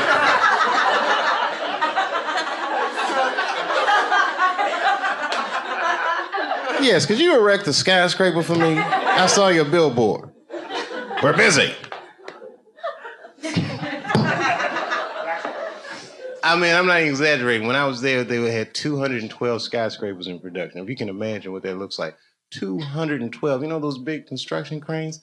Half of all those cranes that exist on Earth was in that city, building 212 skyscrapers. That would be like if somebody said, I'm going to build Manhattan in the next 8 months.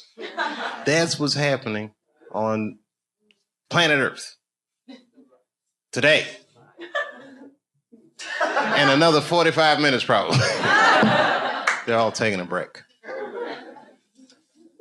And by they all, I mean the Pakistanis and Bengalis. That's what's building this thing. Everything has a soft underbelly. Yes, where else have I been? You guys are British, so you've been everywhere. I don't care how obscure a place is. I've never gone someplace and not seen a British person. It's amazing. It's amazing. It's amazing. I was in Asia. I went to the Philippines. Who said that? Oh, you're Filipino? Oh, what's the other half? You're not gonna believe it. No, my wife is Filipina. Yeah, and my kids, you know, are Puerto Rican somehow. I don't know how that happened, but I guess when we get together, we make Latinos together.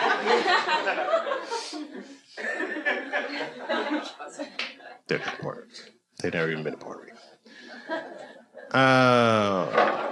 Why'd I bring it up? Oh, I'll tell you what. Have you ever been to the Philippines before? Okay, I went there, and I like the Philippines. I was actually, you know, I did not enjoy the poverty. I shouldn't even bring this up. I'd say it if Sherrod was here. It's the kind of thing, it's like, you know, when you're a comedian and you see something horrible, you should just only tell other comedians about that. Because everyone else is going to, you know, we had that worldview. I'll tell you, because you're a comedian, all right. It's not funny at all. I'll tell you, it wasn't funny when I saw it. I'll tell you when it was funny. Okay, so we're driving down the street in the Philippines. It was like urban area. Now, I don't know if you've ever been to Asia. Traffic, not so good. As a matter of fact, it's horrendous traffic. Small, you know, it's somewhat chaotic. For me, for my American standards. Excuse me, everybody. Whatever. Okay, you've seen hood movies, you picture bad neighborhoods, you've heard all these things, but you got to see, you know, real poverty. Like when an American sees it, you can't help but be like, holy shit. Okay, so we made a couple turns trying to get out of traffic, and then we turned into like, it was like the real world, real poverty. What do I mean by real poverty? Well, there were tons of things that I saw in that instant. Like we turned a corner and all of a sudden it was like, I've never seen any of this shit before in my life. One of the things was, because it was an urban setting, you have to imagine it's a city, but there was a guy and he was, it wasn't funny to me. This was not my initial reaction. And I need to tell you that, but you're a comedian, so please look at it with those glasses. This is like that Kramer moment I was so worried about. Okay, we turned the corner and there was a guy who's walking and he had no clothes on, right? Now, that shit could happen in New York. But the way he was walking was like he didn't have no clothes anywhere. It wasn't like he was walking to some clothes he had. He was just walking like, I'm naked, B. So like, I know, now it wasn't funny to me at all. My kids were in the back. They were like, oh, shit. Like, they're like 5 and 8. Oh! Like, all right, so now, their reaction to it, maybe, well, they just because they're kids. And I remember what it's like being a kid. And he was naked, man, in the city. And all right. So I explained to the kids, listen, guys, this is what the world is like. There's people out here don't have da-da-da-da-da, There's grandmothers from there. She's explained to her mom. We all explained to her. The kids like, oh, snap. Okay. So then we come back to America. It's like 8 days later, and we split up. Kids go back to Ohio. I said, I got to go to LA, take care of some business. I went to Hollywood for a minute, and then my wife calls me up, and she says. And she's crying. I go, what's going on? She goes, she did it. I said, who did what? She's like, Manny Pacquiao. He won. And I said, oh, that's fucking great. This happy. She said, finally, Filipino people feel a lot of pride when Manny Pacquiao won. And it was kind of touching the way she felt. And then she said, he's going to give his money to the poor. And then I say to my wife, and this one was funny, I hope he buys that guy some pants or something. And she felt out like it. But it was funny because it was weeks later, and it was an emotional moment, and it was so emotional. I felt a little uncomfortable, so I just had to throw a little joke in there about the guy who saw with no pants.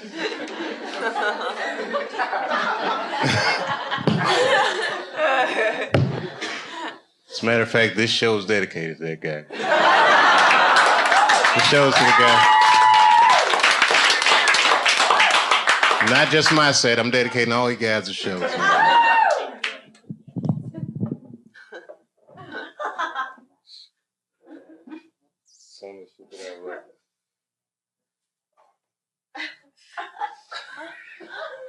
It's uncomfortable. I really didn't have anything to talk about.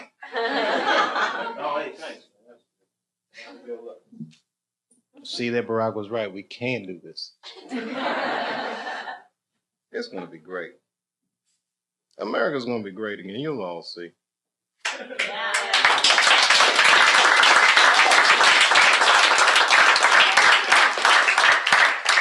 Because I don't even, you know what? I'm going to be honest with you. Like, this is the first time I really voted.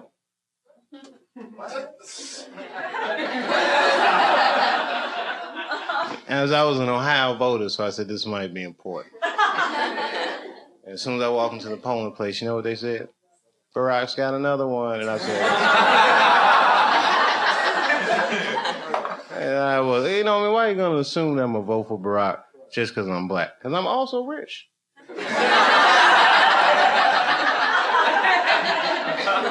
Baby, I don't want my taxes to go up.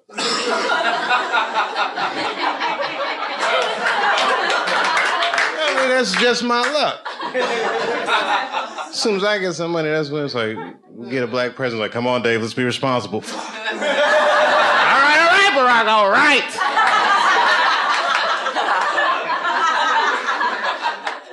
No, I'm glad to do it. They just raised my taxes. This is going to healthcare. I'm glad to do it. You know why? Because Americans should be allowed to be sick if they need to be. I hope you have a good trip here. Do not get sick in this motherfucker or you are doomed. We don't even give a fuck about our own citizens. You think we're going to help you? Have that Lords of London on you. We don't give a fuck. You got to pay China back.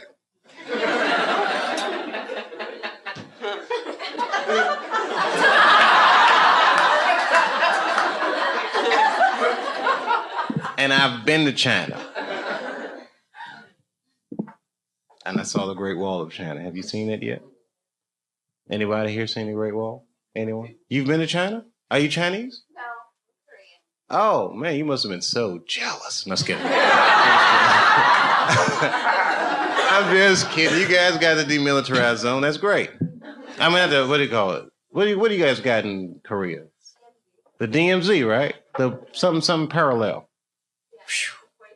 45th parallel. It's a thin layer of America protecting you. I'm just kidding. Did you like the Great Wall? I did. It was amazing, wasn't it? Yeah. You know why? Because it's the largest man-made object on Earth. That's what they said. And she claimed, the tour guide, that it's the only man-made object visible from space. I have yet to confirm that. I'm still getting my space money together, but it was amazing. Right? I personally was amazed.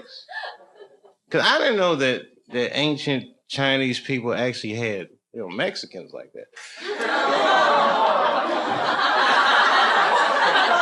I'm not saying Mexicans built that wall. I'm saying Chinese built that wall to keep Mexicans out of China.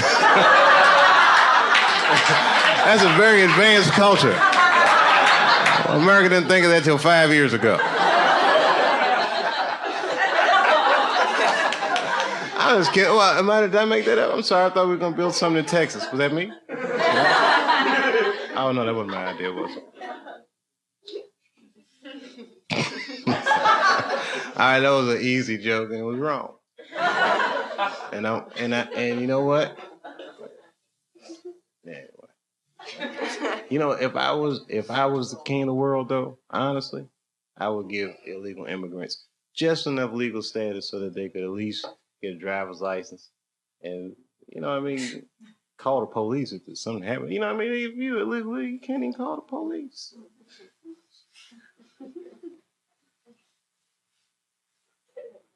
You know how much crazy shit? Look, I don't even want to talk. It's not. Listen, I'm gonna finish up right now. This is it. This is all I'm gonna say. All right, you seen the paper, right? I shouldn't even bring this up because it's not funny, but it's just an illustration of where things are headed. And there's a high incidence of violence in America, right?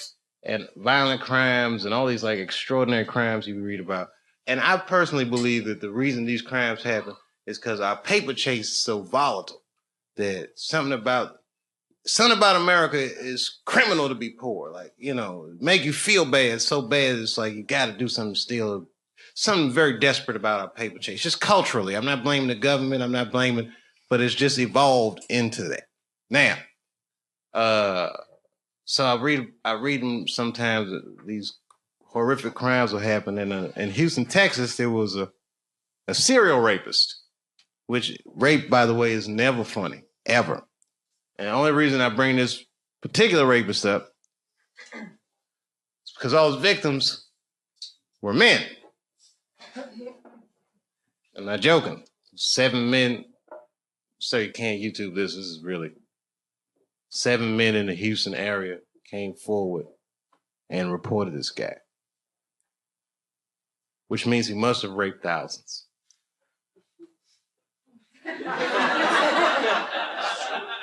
Because that is a very difficult phone call for a man to make. I'm just saying. It's not the same like when you get raped, ladies. There's no hotline or support group for that. When a man gets raped in our culture, you just gotta get up, walk that shit off like, oh. Got raped.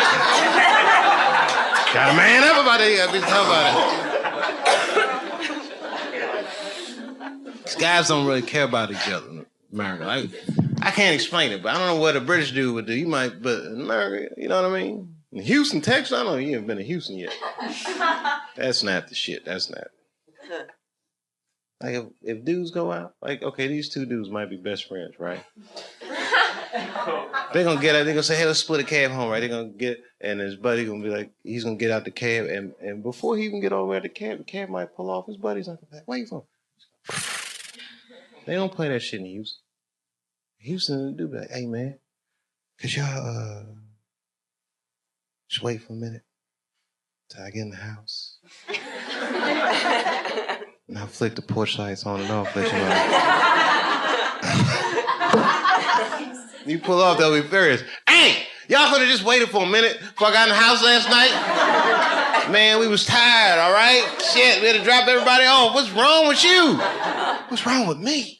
I got raped last night, baby. What?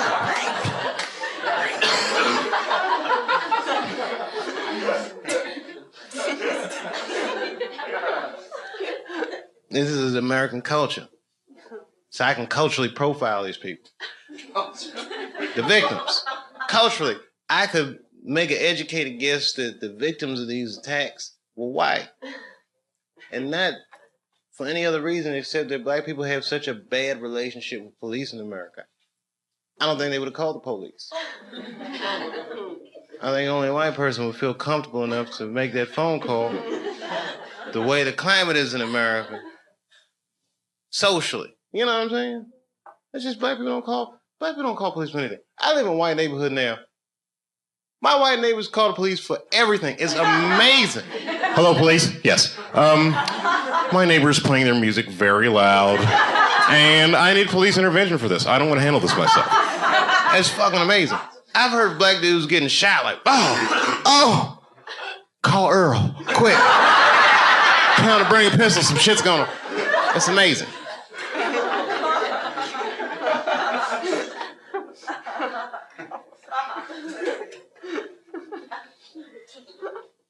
I just can't see that someone coming to the clubhouse. Oh, Earl, what's wrong with you? Oh, I got raped, man. Raped? Yeah, they raped me. Let me use the cell phone, man. I called the police so I can fill out a report. Call the police? Fuck that shit. Nobody raped somebody in our crew. We're gonna handle that shit ourselves. What do you mean we're gonna handle it ourselves? What you trying to do? I tell you what we're gonna do. We can go to their neighborhood and fuck somebody in their crew in the butt. Then we'll come out and be like, yeah, fuck that. You gonna get them motherfuckers. That's when I walk in. Hey guys, what's going on? Dave, Earl just got raped. Raped? Oh, they got me, Dave. Yeah, man. We can go in their neighborhood and fuck one of their crew in the butt.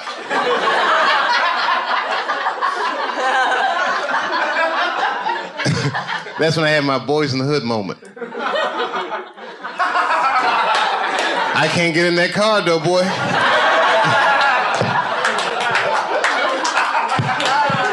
What? You just gonna let somebody fuck Earl and you ain't gonna do nothing? Hey, listen, man. All right. I got kids and I got family. I'm famous, all right? I got shit to lose. I can't just be raping people every time I want to settle my differences.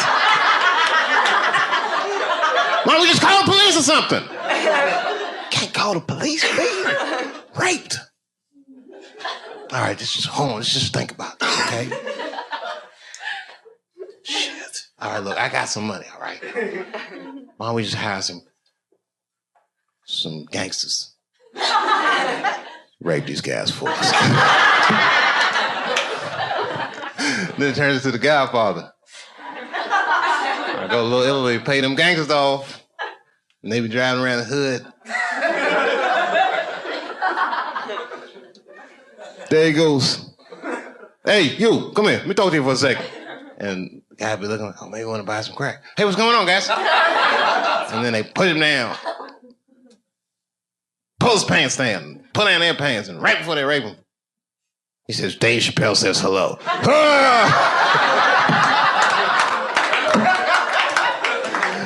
And I'm at the opera.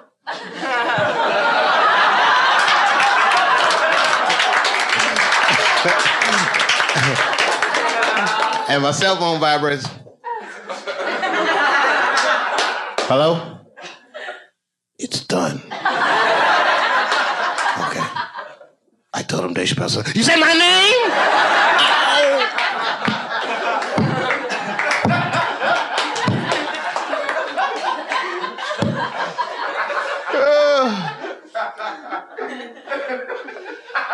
Not an appropriate joke, I know. Male rape is on the line. It's not rape. It's not funny, but it's so bad that it's.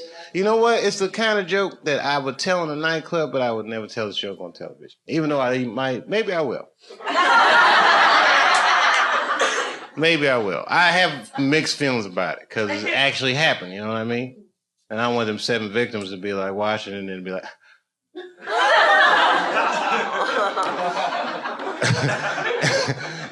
And then after I do this show on the television, and I might be doing a concert or something, And I'll be walking in the backstage, and I'll be like, hey, Dave. And the guy be like, Dave. I'm like, hey, man, be like, I'm the Houston Rapist. Thanks for the shout out.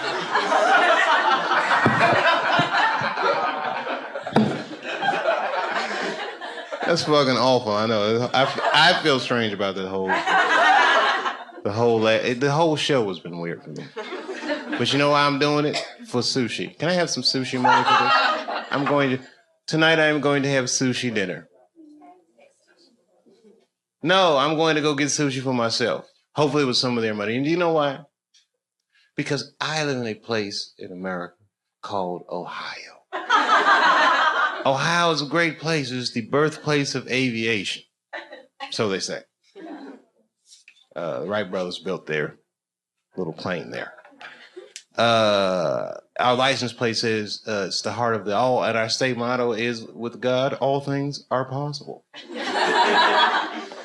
However, I'll tell you what's not possible in Ohio is getting a good sushi dinner because it's too fucking far from the water, and that fish be tasting funny as shit. So every time I come to New York, I try to get myself a decent sushi dinner. And I take a picture of it on my iPhone, and I send it to my wife with a little caption that says, in your motherfucking face, baby. And then she texts me back, LOL, fuck you.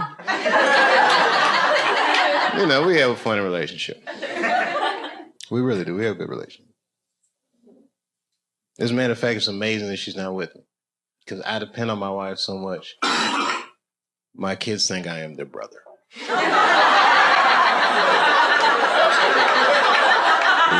fucking awful. I'm like, hey, y'all, let's watch some TV. Mom says we can't. Oh, come on.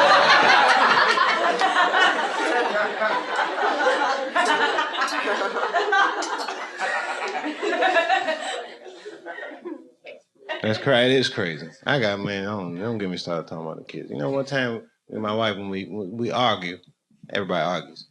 But sometimes, like, I'll vent on stage.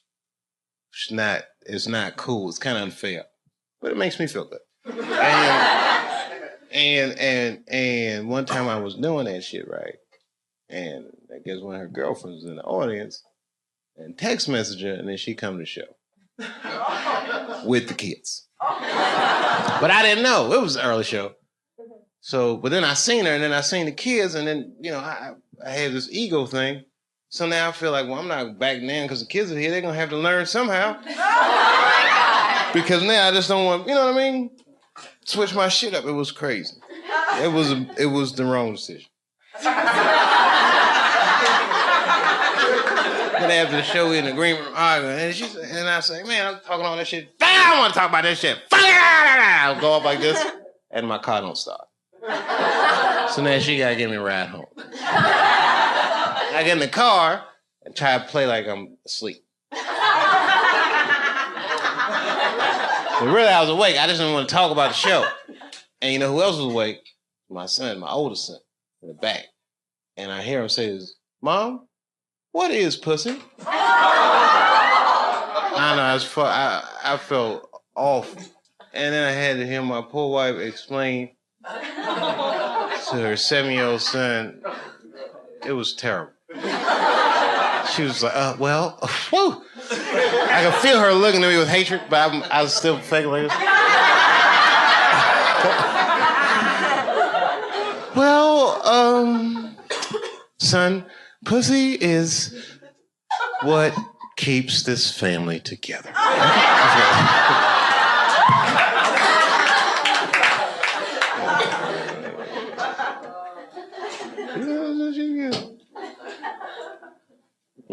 I got so many jokes about them kids. I'm not ready for that, though. I'm ready for that sushi dinner. Spicy tuna, I can taste it. Salmon with the crispy shit on it. I don't know what that shit is. What is it? You're probably right. Tempura flakes. Are you a chef or something? You just can tell. Yeah, sushi's good shit. It is really good shit. You know, like going to a restaurant, you take your shoes off, and then they'll be like, sir, put your shoes back on. Oh, sorry.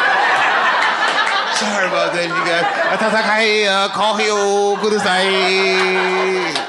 I just get into the whole thing like I pretend like I'm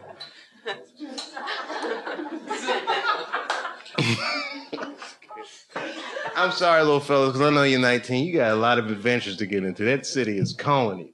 And you're probably too young to remember, but there was a song just about what you guys are going through tonight. And it came out in the 80s. And it goes like this. You belong to the city.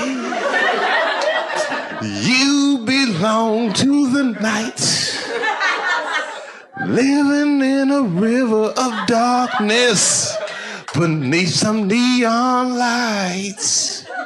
And then there's the saxophone part. That's right, that's right. That's old school. You don't know about music like that. You're 19, man. It's amazing. You don't understand. You grew up with the internet. I'm just figuring this shit out. You got satellite television. You got a phone in your motherfucking pocket. I used to have a cell phone this big. If I talk for more than 25 minutes, the back of it get hot.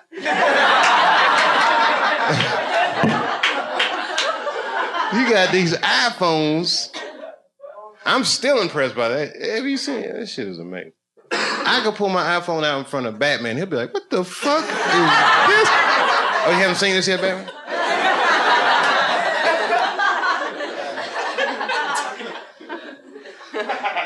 I could go 5 years back in time with my iPhone. And when I get back in time, it'd be like, what was it 5 years ago? 2003. Okay, I go back, 2004. All right, I go back in time, right? Somehow I get access to a time machine. Now I go back in time. It's 2004, and I go to somebody and I go, hey, I want to get something to eat. Where's a good sushi place? I don't really know my way around. I'm from the future.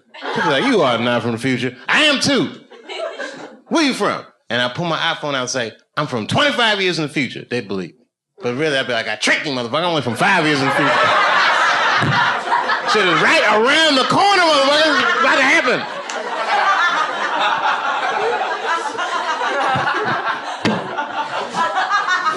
I tricked you. I'm only from 5 years in the future. The rape stuff was funnier, Dave. No, I'm sorry, man. I thought that was me. Okay. You guys don't know what I'm going through. I might melt down like Lenny Bruce on this motherfucker. You don't know what I might do.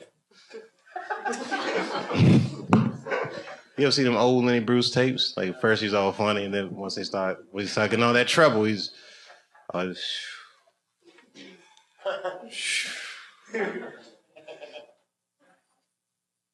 I should melt down on the show.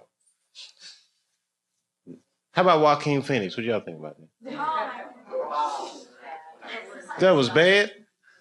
All right, I watched that, and I watched that whole interview, and I said to myself, Joaquin Phoenix is a fucking genius. That was like the greatest press appearance I've ever seen in my life. Yeah, that shit was... Yeah, you saw it? Yeah. What'd you think? Why? He was so what? He was not... No, he wasn't stoned with it. Oh, listen, I've been high. He was in complete control of that situation. You understand? This is how brilliant it is. Basically, what he's doing is resisting every protocol of what it's like to be on a late night talk show. He didn't do any of the banter. He didn't do any of that, hey, good to be here, Dave. I got a new movie coming out. He didn't do any of that shit. He's a completely different kind of celebrity than I am. By design of what he does. He's a fine actor. So you don't know what he's like. Only time you see Joaquin Phoenix, he's in a movie pretending to be somebody completely different. And he's very good at it, so you can't tell what he's actually like. So this is the first time he ever stepped out in front of his work, and he was like, made a point not to be charming at all. How have you been? Good. What are you working on? Music. What kind of music? Hip hop. And then everybody laughed and he goes, is that funny? I said, this guy's a fucking genius. 10 minutes on Letterman, He was on every publication the next day.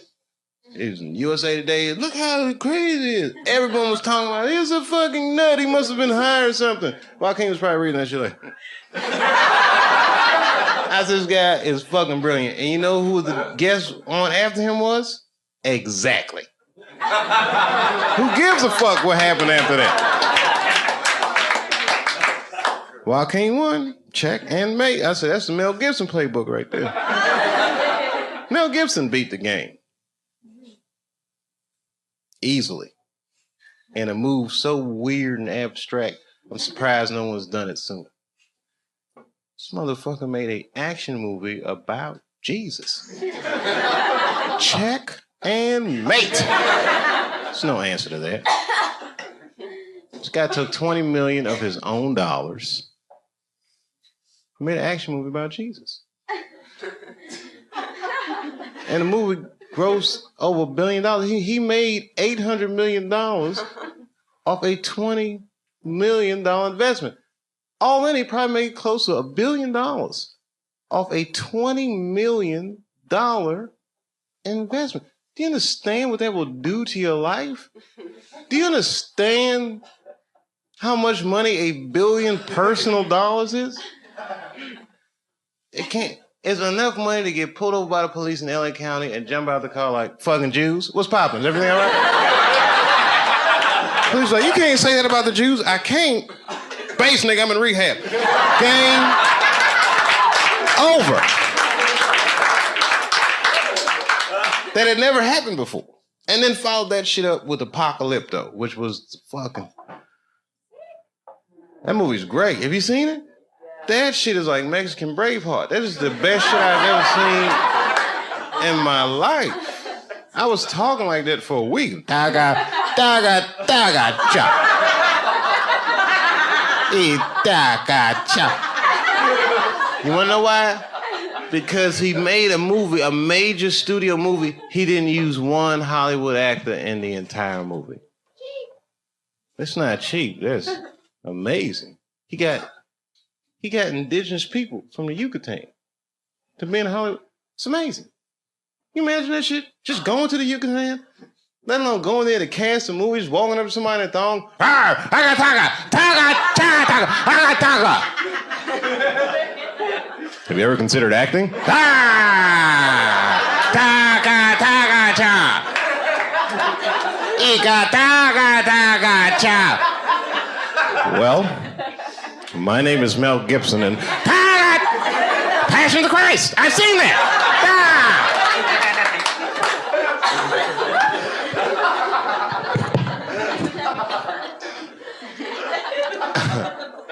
I'm tell you right now, if I had a sketch comedy show, let me tell you right now, if I had a sketch comedy show, I guarantee you, I fucking guarantee you, I would do the funniest Apocalypto sketch that you couldn't even fucking imagine what I would do. I got an angle on that shit.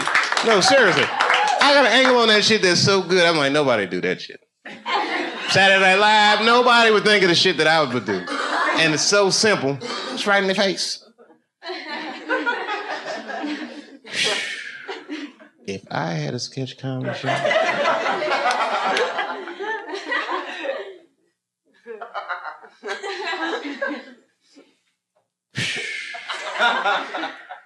Can I have one more cigarette and then I'll leave, I promise. Rap, I don't want nobody. Rap, I don't want nobody. Rap, I don't want nobody telling me what to do. Yeah, don't tell me how to rap.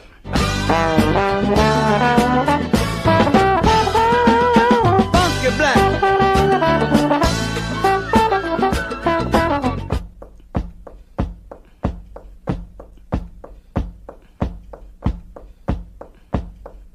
Rap. But you know what was cool, man? The first time I went back out and did stand-up was in Cincinnati. So it's not far from the farm. I said, if I got to run, I can get home fast. And clubs sold out real fast. I played a comedy club. And man, when I walked out on that stage and them people were screaming. I get teary-eyed just thinking about it, because this industry can say whatever they want, but man, people will hold you up. And that crowd, man, my spirits were so low when they was just holding me up. And I hadn't told jokes, but that shit was just coming back like Karate Kid again. You're the best around. I was just doing it, man. So I don't know how this whole Dave Chappelle thing is going to end, but I feel like I'm going to be some kind of parable by either what you're supposed to do or what you're not supposed to. So I'm going to be something. I'm either going to be a legend or just that tragic story, but I'm going full throttle. I'm going all the way. I'm eager to find out how this will resolve itself.